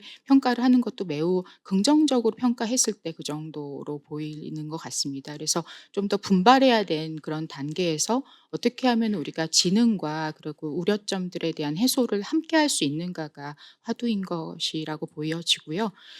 그리고 사실은 우리가 관심을 처음에 가졌던 것은 잠시이고 사실 관심과 어떤 흥미의 대상 그리고 혁신을 보는 굉장히 호의적인 관점 이것은 좀 시간적으로는 좀 짧고 그 다음에 우려 측면들을 훨씬 더 크게 대두하면서 이 문제로 인식을 하는 것 같고 그게 이제 규제로 드러나는 그런 흐름이 뭐 플랫폼에 이어서 AI 부분도 계속 이어져 오고 있는 것 같아서 최근에 법안이라든지 이런 것들이 나왔을 때 이게 지금 우리가 이 우려를 먼저 생각해야 될 때인지에 대한 잠깐의 이제 자각을 하면서 생각을 해보게 되는 것 같습니다.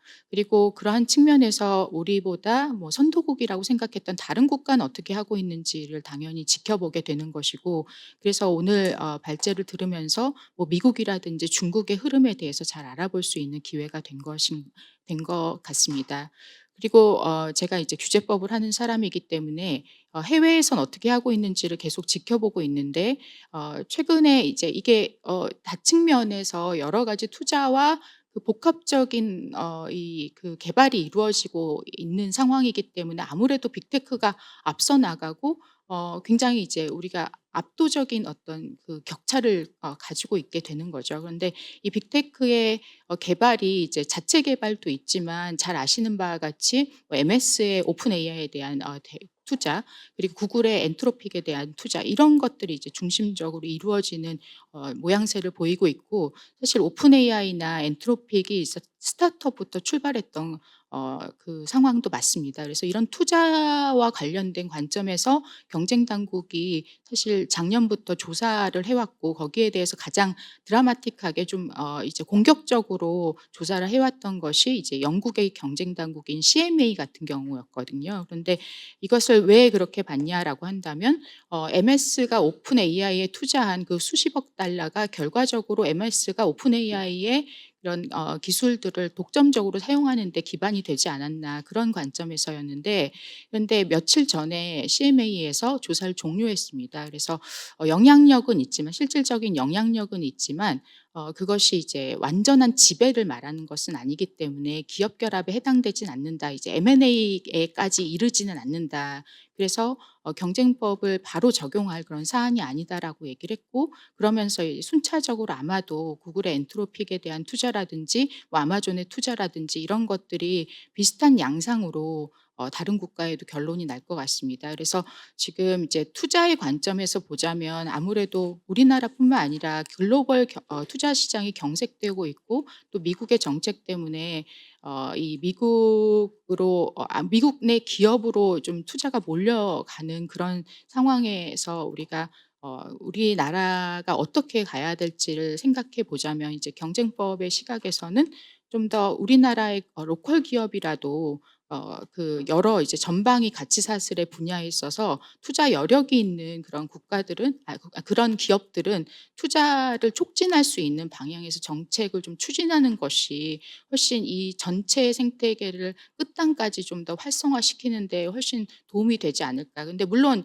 아까 CMA 경쟁 당국이 얘기한 것처럼 이것이 뭐 배타적으로 사용하게 한다든지 독점적으로 완전한 지배를 하게 한다든지 그렇게 하면은 그거는 이제 남용이나 폐해 쪽에 가깝겠지만 그렇지 않다면 이게 긍정적인 그런 부분들을 훨씬 좀 더 우리가 좀 강조하면서 느껴야 되지 않을까라는 생각을 하고 있습니다. 그밖에 지금 이 산업으로 보자면 이제 일정 산업에 있어서는 지금 가치사슬 간에 이제 굉장히 밀접한 관계들이 요 단계마다 이루어지고 있어서 사실 이게 잘 아시겠지만 뭐 클라우드 서비스를 일정 서비스를 기존에 사용을 하고 있으면 그 서비스에 이어서 다음 뭐 어플리케이션이라든지 여러 가지 툴들을 그 사업자의 뭔가를 사용하는 것이 굉장히 용이한 상황입니다. 그래서 우리가 대표적으로 알고 있는 그 몇 개의 기업들도 사실 이런 어플리케이션도 굉장히 그 클라우드 기반 내지는 뭐 AI 모델 같은 것도 클라우드 기반에서 같이 이제 결합해서 구매하고 기업들이 활용하고 이런 상황들을 많이 보는데요. 이런 것들이 혹시나 이제 일정 산업에서는 거의 공고한 독점화를 갖고 오는 것이 아닌지 그건 또 투자와 다른 관점에서 생각을 해봐야 될 것 같습니다. 왜냐하면 한번 그렇게 어떤 이제 큰 어떤 서비스를 독점적으로 한 가지만을 쓰고 그런 것들이 또 베타 조건부라든지 지나친 이익으로 같이 결합되어 있으면 다른 서비스로 옮겨가기가 굉장히 어렵고 그런 부분에 있어서는 또 이 새로운 기업들이 진입하기도 매우 어려워서 지금 스타트업이라든지 이런 그 생태계의 탄력성 이런 관점에서는 이런 너무 공고한 결합 같은 것들은 한 번 더 지켜봐야 되지 않을까. 그래서 투자는 활성화하되 지나치게 어떤 이 한쪽에서의 지배력이 다른 쪽에 영향을 줘서 더 이상의 진입이 어려워지는 이제 혁신을 막게 되는 그런 경우에 있어서는 뭐 허가라든지 승인이라든지 이런 것도 할 때 물론 이게 공정위가 다 하는 것도 아니고 사실 여러 부처에서 뭐 산업부라든지 뭐 금융에서도 하고 있고 여러 가지 여러 부처에서 허가나 이런 검토를 하고 있겠지만 이럴 때도 좀 경쟁이 이루어질 수 있는 좀 작은 기업들도 기회를 엿볼 수 있는 그런 정책이 이루어졌으면 하는 바람을 갖고 이만 토론을 마칩니다. 감사합니다. 네, 최 교수님 감사합니다. 다음으로 앨리스 그룹의 김재원 대표님께서 토론해 주시겠습니다. 네, 방금 교수님께서 말씀하신 지원이 필요한 작은 기업 앨리스 대표 김재원이고요. 저희는 2012년도에 비인기였던 AI 연구실 박사과정 3명이 카이스트에서 창업을 해서 15년도에 그 강영규 교수님께서 말씀 주신 것처럼 콘텐츠와 플랫폼이 필요해서 지금 현재 AI 교육과 그리고 AI 인프라까지 개발하고 있습니다. 그래서 예를 들면 교육 쪽에서는 저희가 AI 디지털 교과서의 정보 교과서를 담당하고 있고 밑으로 가면 AI 인프라에 필요한 GPU 클라우드를 모듈형 데이터 센터로 개발해서 제공하고 있습니다. 그래서 이렇게 밸류 체인을 다 만들게 될 수밖에 없었던 지난 10년은 뭐 여러 가지 지원 부분이나 그리고 시장의 성숙도에 따라서 저희가 밸류 체인을 다 만들어가게 됐고요. 현재 상황은 저희가 지금 만드는 모듈형 데이터 센터는 이제 H100이랑 A100 그리고 지금 최근에 이제 B200 뭐 이런 반도체들을 그 안에 넣어서 그 전력 효율을 만들어서 진행을 하고 있습니다. 그래서 지금 저희가 원래 작년 한 해 총 투자하려고 했었던 GPU는 뭐 1,000억 이상을 인프라에 투자를 넣으려고 했는데 문제는 그만큼의 수요를 이제 창출하지 못해서 모듈형 데이터 센터의 장점은 저희 같은 스타트업 입장에서는 대규모 AI 데이터 센터를 짓는데 뭐 몇천억에서 수조원까지 필요하기 때문에 모듈형 데이터 센터는 좀 더 애자일한 형태의 인프라를 제공할 수 있어서 그렇게 클라우드를 만들었고 초기 단계에서 만들었을 때는 실제로 클라우드 회사들 AWS나 뭐 애저 이런 해외 외산 서비스보다 저희가 굉장히 값싼 GPU를 제공할 수 있어서 그 강점을 토대로 저희가 인프라와 교육 서비스를 제공했었습니다. 근데 최근에는 이 GPU 인프라가 굉장히 자본 시장의 싸움이 되면서 더 값싼 어떻게 보면 GPU들을 자본으로서 이제 많은 기업들이 출시하고 있는 상황에서 저희는 이 부분의 모듈형의 또 다른 장점은 보안입니다. 그래서 이 모듈형 데이터 센터를 CSAP라고 하는 국가 보안의 첫 번째 사례로 보안 인증을 받아서 그 보안 인증을 토대로 지금 현재 멀티 클라우드로 AI 디지털 교과서를 서포트하고 있고 좀 더 나아가서는 의료나 국방에서도 이 모듈형 보안이 좋은 그리고 비용 절약된 GPU 데이터 센터를 제공할 수 있다고 생각합니다. 어쨌든 이 AI 밸류 체인에서 저희가 지금 안에 있는 데이터 센터에 있는 거는 엔비디아 칩도 있지만 퓨리오사나 리벨리온 칩들도 있고 더 나아가서는 하이퍼 엑셀이라든지 추가적인 NPU 칩들도 모듈형 데이터 센터에 넣어서 제공할 예정입니다. 그리고 이 애플리케이션 단에서는 교육 분야처럼 이 AI가 적용이 굉장히 효과적인 곳도 없다고 생각하고 있고요. 그런 의미에서 AI 디지털 교과서는 저희 인프라와 모델 개발 그리고 최종적인 콘텐츠까지 이 모든 버티컬을 연결할 수 있는 부분이라고 생각해서 이번 25년도부터 도입이 되기 때문에 이걸 잘 활용해서 정말 AI가 잘 활용될 수 있게끔 제공할 예정입니다. 국가 사업도 여러 개를 진행했었는데요. 저희가 좀 건의하고 싶은 부분은 일단 이 모듈형 데이터 센터를 운영하는데 전기값이 계속 오르고 있고 네트워크 비용도 오르고 있습니다. 그래서 이 부분에 대한 어떻게 보면 산업 교육에 대한 이 지원이 있었으면 좋겠다라고 말씀드릴 수 있을 것 같고, 두 번째는 저희가 이제 국방부 사업도 했습니다. 그리고 그래서 2년 전에 저희가 군 장병 20만 명을 AI 교육과 그리고 그 카이콘이나 마이콘이라고 하는 국방 경진 대회에서도 저희가 최초로 에이백을 활용해서 국가를 재원했는데, 그 안에서 이제 뭐 내부 여러 규정으로 인해서 이 클라우드를 자회사로 이제 제공하는 것들이 또 규정상의 이슈가 있어서 뭐 회수된다든지 뭐 여러 가지 우여곡절이 있어서 이렇게 만든 것이 좀 더 편하고 잘 감시는 잘 돼야겠지만 어쨌든 편하게 좀 잘 활용될 수 있으면 좋겠다고 생각했습니다. 네, 이 정도로 지금 진행을 하고 있고, 수출 관련해서도 디지털 교과서 부분에서 인도네시아라든지 아니면 싱가포르 같은 곳에서 굉장히 관심 있게 보고 있고요.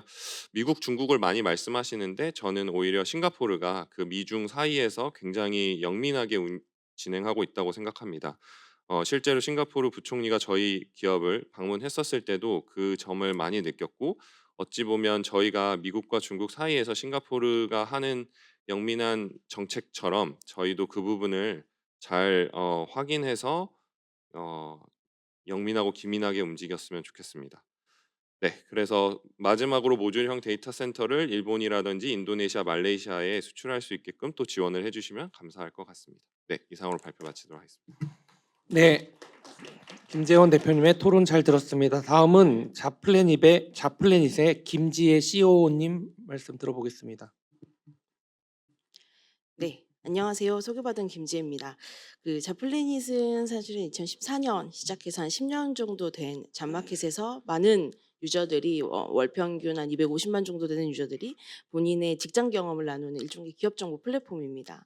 그 자플래닛을 가지고 있는 브레인커머스라는 법인이 작년 하반기에 새로운 자회사를 함께 하게 됐는데요.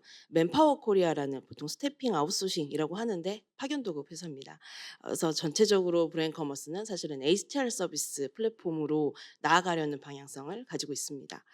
사실은 여기까지 소개를 들으셨을 때 저 여자는 여기 왜 앉아 있을까라는 생각이 들으셨을 것 같아요. 앞에 김재원 대표님과 달리 김재원 대표님 거의 문장에 AI가 2번씩 들어가 계시더라고요. 저 회사 속에 지금 AI가 한 번도 안 나온 상태라 저도 정말 오늘 많이 배우는 자리로 와 있긴 합니다. 저한테는 또 하나의 정체성이 있습니다. 저는 애가 셋인 워킹맘인데요. 큰애가 초등학교 6학년입니다. 지난주에 총학부모회 회의를 다녀왔죠. 학부모 간담회에서 6학년 커리큘럼을 받았습니다. 6학년 커리큘럼, 저희 큰아이 커리큘럼에 올해부터 파이썬이 들어갑니다. 제 아이가 앞으로 20년, 30년, 그리고 50년을 살아갈 사회에서 과연 AI라는 단어를 빼고 생각할 수 있을까? 생각해 보면 불가능할 것 같습니다.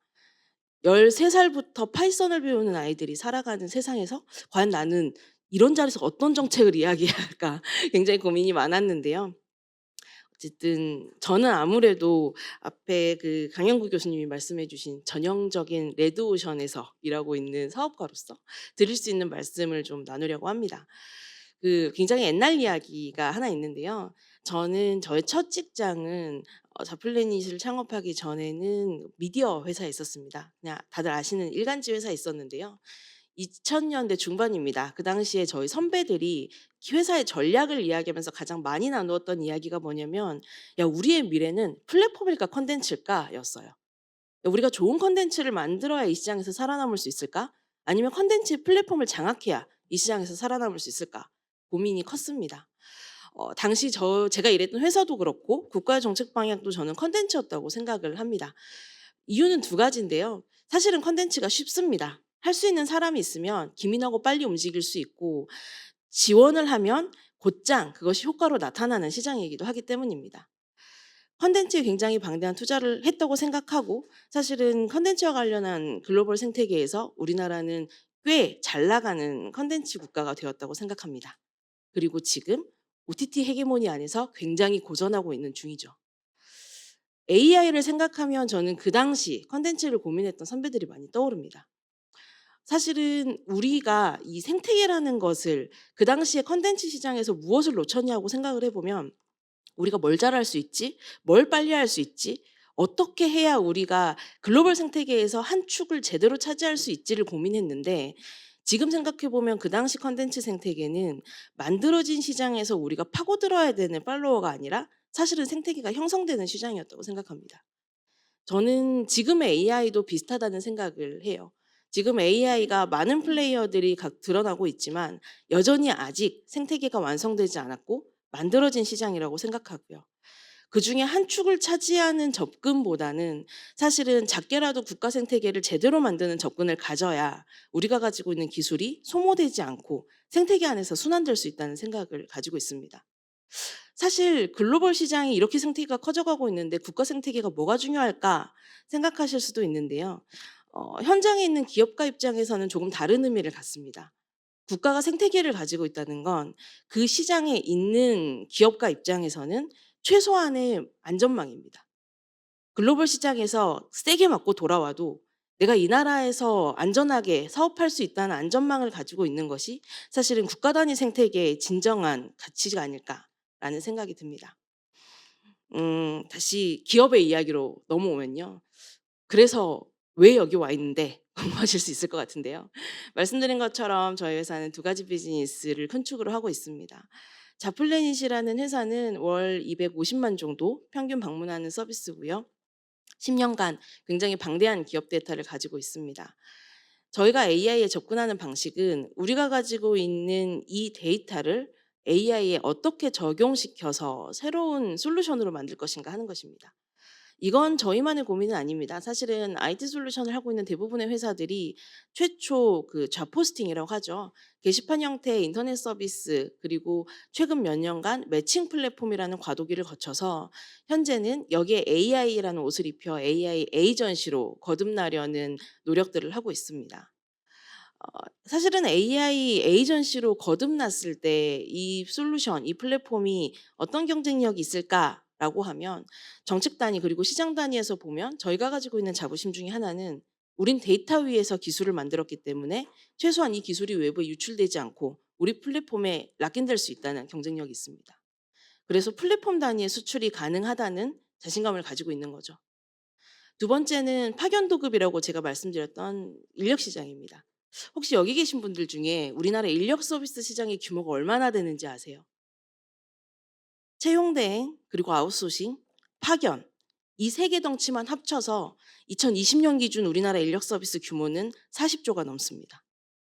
많은 분들이 생각하는 것보다 굉장히 큰 시장이에요. 그중에서도 파견이라고 하는 근로자 파견 시장은 2020년 기준 약 18조, 현재로서는 약 20조 정도 될 것으로 예상합니다. 국내 전체 근로자의 20%가 이 시장에서 월급을 받고 일하고 있습니다. 그런데 인력 파견 서비스 국내 40조 시장이라는 말씀을 듣고 되게 크다라고 하죠. 하지만 이 시장은 애석하게도 AI와 굉장히 동떨어진 것처럼 느껴지실 거라고 생각합니다. 브레인커머스가 가져가고 있는 전략은 이 40조 시장에 AI를 입히자입니다. 일본만 넘어가도 이 인력 서비스 시장의 단일 기업의 시총이 10조가 넘습니다. 사실은 우리가 아웃소싱이나 스태핑이라고 부르는 국내 40조 시장에서 확실하게 기능할 수 있는 AI 기술, 솔루션을 만들 수 있다면 이건 우리보다 훨씬 내수 시장이 큰 다른 회사, 다른 국가에 충분한 수출 가능성을 가지고 있다고 생각하고 있습니다. 전형적인 레드오션에서 일하고 있는 기업가들은 사실은 이런 생각을 가지고 있습니다. 마무리를 또 제 가족 이야기로 할게요. 제 남편은 법원에서 일합니다. 제 동생의 남편은 군인입니다. 저는 벤처를 하고 있고 제 동생은 삼성전자에서 일하고 있습니다. 엔지니어 백그라운드의 전략팀을 하고 있어요. 저랑 제 동생은 남편과 대략 기술 시차 30년 정도의 간격을 가지고 한 가정에서 살아가고 있죠. 근데 저희가 넷이서 만나서 맥주 한 잔을 하면 넷 다 모두 AI를 이야기합니다. 군인이 AI를 이야기하고 판사도 AI를 이야기하는데 그들의 자녀인 초등학교 6학년은 파이썬을 배우면서 성장하고 있습니다. 전 우리나라가 아직 늦지 않았다고 생각하고요. 늦지 않았기 때문에 확실하게 서포트할 수 있는 지능 정책이 뒷받침된다면 그만큼의 성장이 분명히 시장에서 보답받을 수 있을 거라고 생각하고 있습니다. 감사합니다.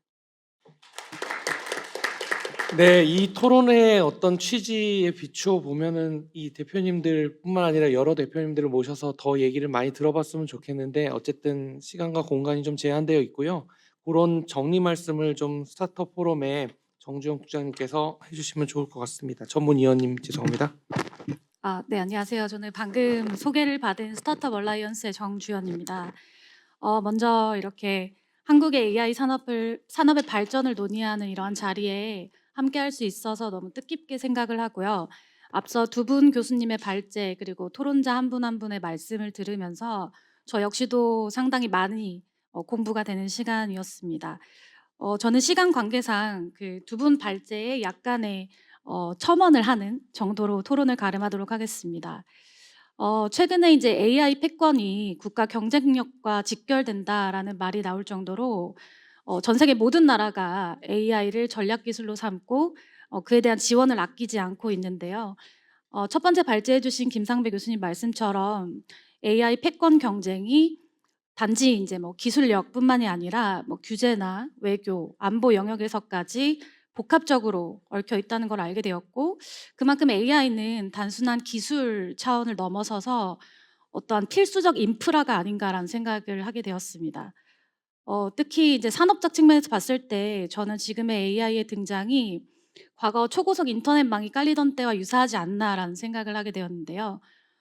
과거 우리나라에서 그 초고속 인터넷망이 이제 빠르게 구축되고 고도화되면서 많은 벤처 스타트업들이 그들의 다양한 아이디어를 망을 통해서 현실화할 수 있는 그런 토대가 되었던 것이죠.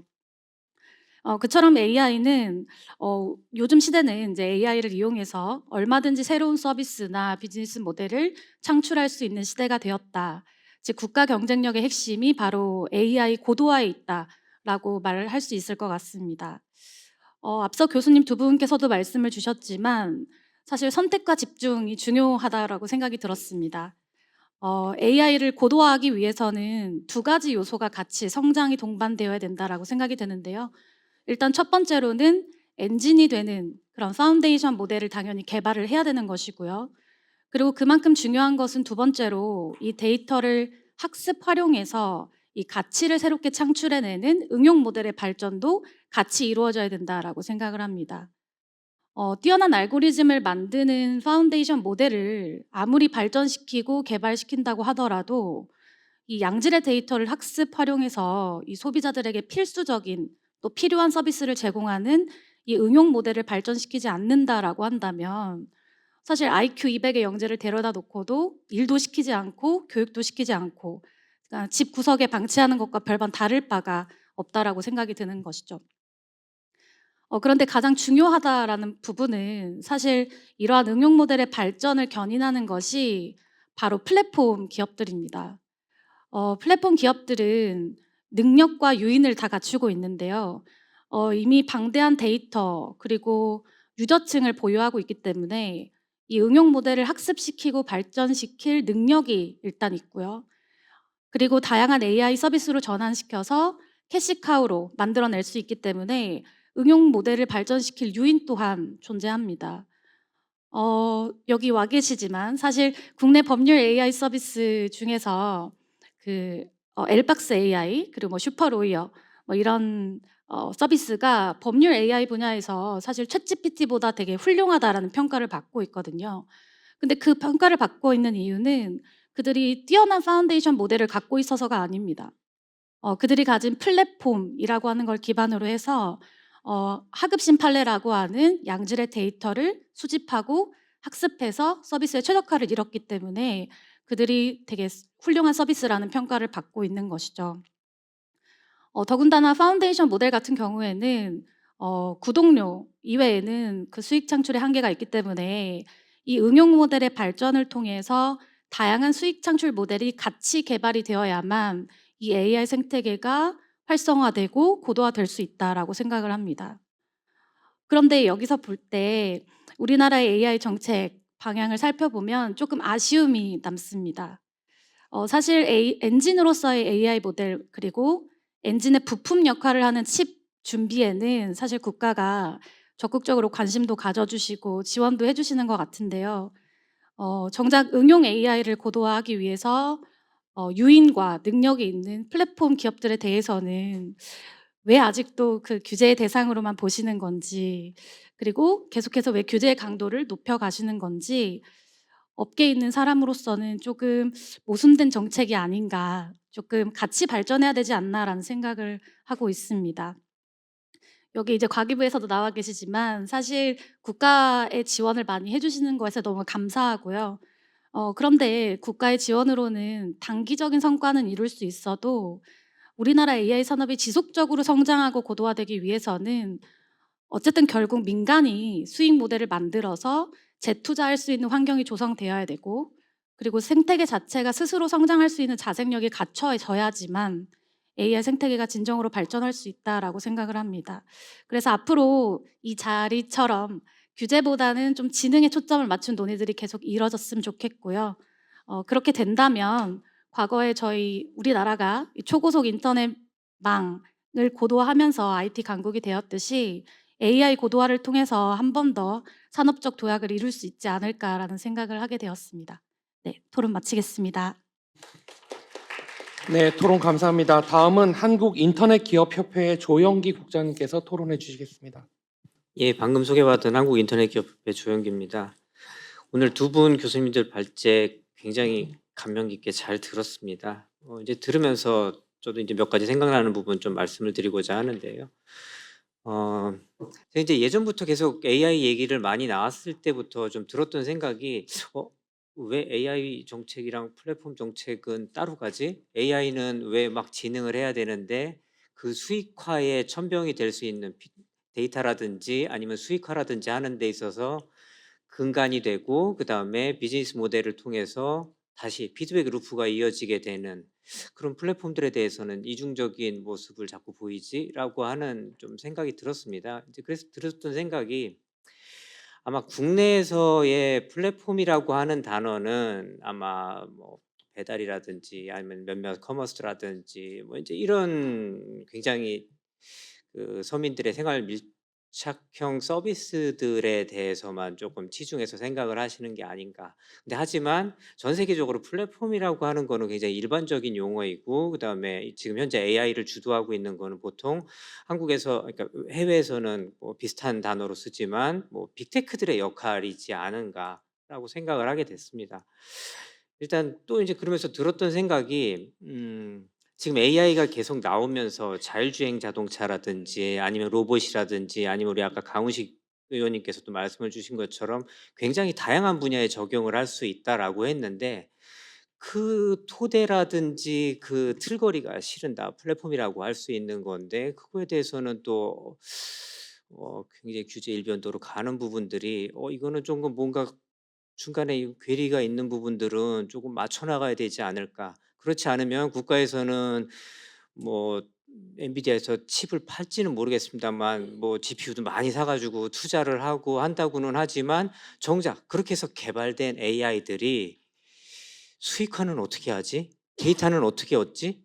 라고 하는, 이거 세금만 그냥 엔비디아에다가 칩 사는데 다 뿌려지는 일로 흘러가지는 않을까 하는 제 개인적인 우려도 조금 있었습니다. 뭐 AI라고 하는 것들은 보면은 뭐 데이터 생태계를 구축할 수 있다는 거, 그다음에 협업 개발 및 지식 공유 환경을 만들 수 있는 거, 그다음에 컴퓨팅 인프라와 확장성을 가지는 데 있어서 아마 기존에 있는 플랫폼들이 큰 역할을 한다고 볼 수 있을 것 같습니다. 뭐 요즘에 딥시크, 오늘 뭐 제목도 딥시크 얘기가 나오고 있는데, 딥시크가 나왔던 것들 굉장히 나름 저렴한 비용으로 할 수 있다라고 하는 거, 이제 뭐 증류 모델 때문이라고 얘기를 하는데요. 우리 술 빚는 얘기로 잠깐 돌아가서 보면 증류 모델 좋죠. 적은 비용으로 굉장히 고퀄을 얻을 수 있는 거. 하지만 그 원주는 누가 만들까요? 원주에 대해서는 항상 뭐 중국에서 시진핑 주석에 대해서는 입도 뻥끗 못하고 있는 그 원주를 가지고서 증류를 한 것들만 가지고 나올 것이 과연 바람직한 것인지, 그다음에 또 아까 많은 분들 말씀하셨지만 뭐 발제하신 교수님도 그런 것처럼 그러니까 국영수를 버려두고 뭐 암기 과목만 해가지고서는 현실적으로 어렵다는 거 다 인지들 하고 계실 겁니다. 그리고 아까 고동진 의원님께서도 말씀하셨지만 뭐 아직 한국이 늦다고는 생각을 안 하고 있습니다. 이제 그 발레가 70여 개국에서 다 같이 도전을 하고 있는 상황이기 때문에 대신에 더 이상 늦어지지만 않게 해야 된다라고 하는 부분들을 조금 말씀을 드리고요. 시간 관계상 저는 AI 산업이라고 하는 것들이 진짜로 예전과는 달리 조금 지금 국제 정세가 아예 달라진 상황이라고 하는 거를 이제 조금 인지를 해주셨으면 좋겠습니다. EU조차도 이제는 입장 다 변경을 한 상황이고요. 뭐 윤리 이런 거 막 주로 얘기하고 있었던 EU, 프랑스가 미스트랄 만들고 나가지고서 바로 입장 바꿨습니다. 뭐 그게 아마 전 세계적인 입장이지 않을까라고 하는 부분들을 국내에서도 조금 생각을 해주셨으면 좋겠고, 첫 번째로 그래서 뭐 한 몇 가지만 좀 말씀을 드리면은 글로벌 경쟁력을 조금 갖추기 위해서는 저희가 AI라든지 플랫폼이라든지 이런 전반적인 부분들에 대해서 좀 규제 완화 내지는 자율적인 생태계 구축하는 게 가장 첫 번째로 필요할 것 같고요. 뭐 얘는 뭐 수익화라든지 아니면 데이터의 소스라고 하는 점 통해서도 뭐 같이 생각을 해볼 수 있을 거고요. 두 번째로 뭐 정부에서 나서 주신다고 하니까 너무 감사드리는데, 반복해서 말씀드리지만 정부의 어떤 지원이라든지 협력 체계를 강화하는 것들이 꼭 좀 필요하지 않을까. 70여 개국에서 전체 경쟁을 하고 있는 그 상황이라고 하는 점들. 그다음에 요거는 뭐 가능할 수 있을지 모르겠습니다만 민관 협력 플랫폼이라고 하는 거를 조금 조성을 해서 정부뿐만이 아니라 민간 기업들도 그 자리에 좀 같이 들어가 가지고서 할 수 있는 것들. 예전에 뭐 아까도 저기 우리 강영구 교수님 말씀하셨지만 삼성을 비롯한 대기업들 투자를 할 때 민간이 같이 뛰었다는 걸로 알고 있습니다. 예, 그런 모델을 가지고서 지금을 접근해야 될 시기가 아닌가. 예, 아마도 뭐 70년대, 80년대에 뭐 극단적으로 치달았던 그 시기로 지금 다시 오고 있다고 보고 있기 때문에 그런 시각들, 그다음에 그런 방향들에 대한 고려도 좀 해주십사 말씀드리면서 맺도록 하겠습니다. 감사합니다. 네, 토론 감사합니다. 저희 12시가 되면 그 마차가 호박으로 바뀌는 일이 벌어질 수 있기 때문에 그 전에 끝내도록 하겠습니다.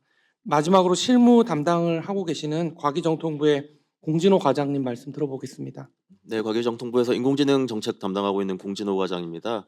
일부에선 이런 말씀들을 하십니다. 우리가 시장 규모도 작고 뭐 인프라도 부족한데 뭐 미국, 중국이랑 게임이 되겠어라고 말씀들을 하시는데, 저는 단도직입적으로 할 수 있고 충분히 할 수 있는 역량이 있다고 생각을 합니다. 우리나라가 전 세계에서 뭐 3위권 그룹 정도로 평가를 되고 있고요. 이제 미국, 중국에 이어서는 영국, 싱가포르, 프랑스 정도 국가들과는 나란히 경쟁을 하고 있는 상태고, 뭐 특허 AI 생성형 AI 특허 수라든지 뭐 독자 모델 보유 수라든지 이런 부분에서 3위권을 달리고 있기 때문에 충분히 가능하다고 보고 있고, 특히나 90년대 후반에 그 어려운 경제 위기 시절에서도 과감히 투자해서 초고속 정보통신망 깔고 세계 1위 이제 ICT 인프라 강국이 되었듯이 그런 경험과 그런 유산들을 축적해놨기 때문에 충분히 가능하다고 보고 있습니다. 그래서 저희도 정부 차원에서 적극적으로 지원을 할 예정이고, 주요 핵심적으로는 가장 중요한 인프라 GPU를 내년 상반기까지 18,000장 신속하게 확보를 해서 기업들이 쓸 수 있도록 할 예정이고요. 그리고 독자 모델 최정예 팀 지원하는 국가대표급 지원하는 이제 월드베스트 LLM이라는 프로젝트 통해서 최정예 팀에게 인재, GPU 자원 등등을 좀 몰아서 지원을 할 예정입니다. 그리고 핵심 인재 측면에서도 저희가 미국 뉴욕대라든지 여러 이제 유수의 대학들, 기관들과 협력을 해서 같이 키워나갈 예정이라는 말씀을 드리고요. 마지막으로 이제 규제 부분에서 우려들이 많으신 걸로 알고 있습니다. 이제 AI 기본법이 국회에서 오랜 논의 과정을 통해서 작년 말에 지정이 되었고, 저희가 지금 하위 법령 이제 작업을 하고 있습니다. 뭐 소위 악마는 디테일에 있다는 말씀처럼 이제 하위 법령에서 좀 규제 부분이 많이 담기는 거 아니냐라는 우려들을 현장에서 많이 하고 계신 거 잘 알고 있는데요. 저희가 입법 취지에 맞게 뭐 규제보다는 지능에 초점을 맞춰서 중복되는 규제 없이, 그리고 불필요한 규제 없이 좀 적극적으로 이제 법령을 정비해서 준비하겠다는 말씀을 드리고, 그 과정에서 산업계 여러분들 충분히 의견 들어서 이제 악마는 디테일에 있는 게 아니고 디테일에는 천사가 담길 수 있도록 그렇게 준비하겠습니다. 감사합니다. 네, 고맙습니다. 실무 과장님께서 그렇게 말씀하시니 좀 든든한데요. 혹시 발표자 분들 두 분께서 마지막으로 간단히 말씀하실 게 있으면 30초 정도만 드릴게요. 한 말씀만 하시고 저희 마무리하도록 하겠습니다. 이제 경제학자 입장에서 이제 정부가 역할을 해야 되는데 정부가 이제 보조금을 줄 때 아웃풋에 주느냐 인풋에 주느냐 두 가지가 있어요. 경제학자들이 제일 싫어하는 게 인풋에 보조금을 주는 겁니다. 왜냐하면 그건 리소스 엘로케이션을 악화시키는 거거든요. 최적화가 안 되기 때문입니다. 그래서 아웃풋에 보조금을 주는 비즈니스 모델에 보조금을 주고 이제 앱스토어 같은 경우는 이제 시장을 만들고 클라우드도 네트워크가 그러니까 그런 부분은 괜찮아요. 시장 실패 영역이니까 시장이 잘 디자인되지 않으면 경쟁이 오히려 파괴적일 수 있거든요. 괜찮다고 생각합니다. 그래서 GPU도 좋고 그런데 좀 더 우리가 정부 정책은 아웃풋 위주로 되는 게 좀 더 맞지 않을까 하는 약간의 의견을 씁니다. 감사합니다. 예. 저희 서울대학교 정치외교학부에서 학생들한테 가르치는 과목 중에 한국 외교사라고 있거든요.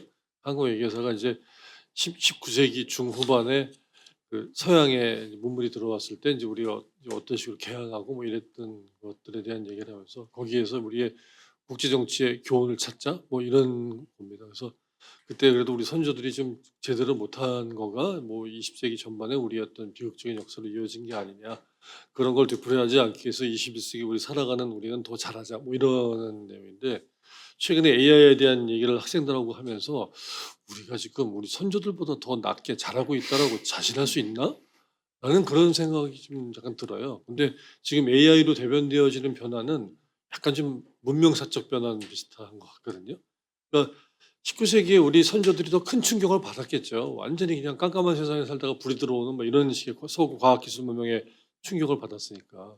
근데 우리는 좀 아는 것 같긴 한데 그래도 곰곰이 따져보면은 그때 있었던 스토리랑 비교해봤을 때 비슷한 잘못들이 계속 이렇게 반복되고 있는 상황이 들어서 일단은 시대가 어떻게 변하는지를 좀 제대로 잘 읽는 게 중요하다.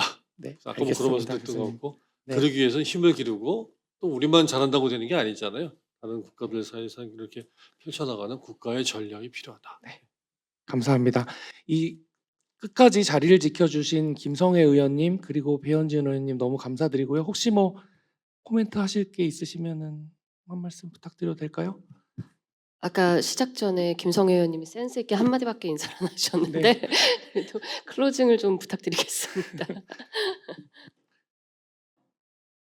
제가 뭐 아는 게 없어서 드릴 말씀 없고 저는 AI가 국력이고 무력이라고 생각하거든요. 이게 실제로 뭐 비즈니스 모델 얘기를 많이 했지만 결국은 이 나라 생존과 관련된 무력을 맡게 될 분야라서 우리가 지금 페이스북이 25만 장 투자하고 있을 때 18,000장 투자하는 것이 발표되는 상황은 어떻게든 벗어나야 된다는 절박함을 가지고 임했으면 좋겠다라는 생각을 했습니다. 감사합니다. 역시 짧게 인사하셨습니다. 오늘 교수님들께 너무 감사드립니다. 저 사실 얘기 들으면서 너무 바빴어요. 모르는 내용들이 저도 많아서 계속 검색을 하면서 옆에 계신 고 의원님께도 문자로 막 질문도 하고 굉장히 지금 바쁘게 들었는데 그중에 말씀 주신 게 그 저희가 정책, 입법을 참 잘해야 된다라는 여러 가지 방향성을 설정해 주신 거에 대해서 놓치지 않고 여기 김성애 의원님도 계시지만 여야가 잘 협심해서 국회에서 만들어 나가도록 노력하겠습니다. 오늘 진심으로 감사드립니다. 네, 감사합니다. 그 AI가 이제 불러온 쇼크, 우리도 법 제도적인 어떤 기반의 쇼크에 버금가는 혁신이 필요하다고 생각하고요. 그 과정에서 국회나 또 정부에서 기업들의 말씀 많이 들어주시고 또 저희도 이론적으로 많이 서포트할 게 있으면 또 열심히 노력하도록 하겠습니다. 네, 이상으로 오늘 정책 토론회를 마치도록 하겠습니다. 다들 끝까지 참여해 주셔서 감사합니다. 네, 이상으로 토론회 마치도록 하겠습니다. 오늘 토론회 영상은 스타트업 얼라이언스 유튜브 채널에 업로드될 예정이고요. 자료집은 스타트업 얼라이언스 홈페이지에서 지금 바로 다운로드 받으실 수 있습니다. 감사합니다.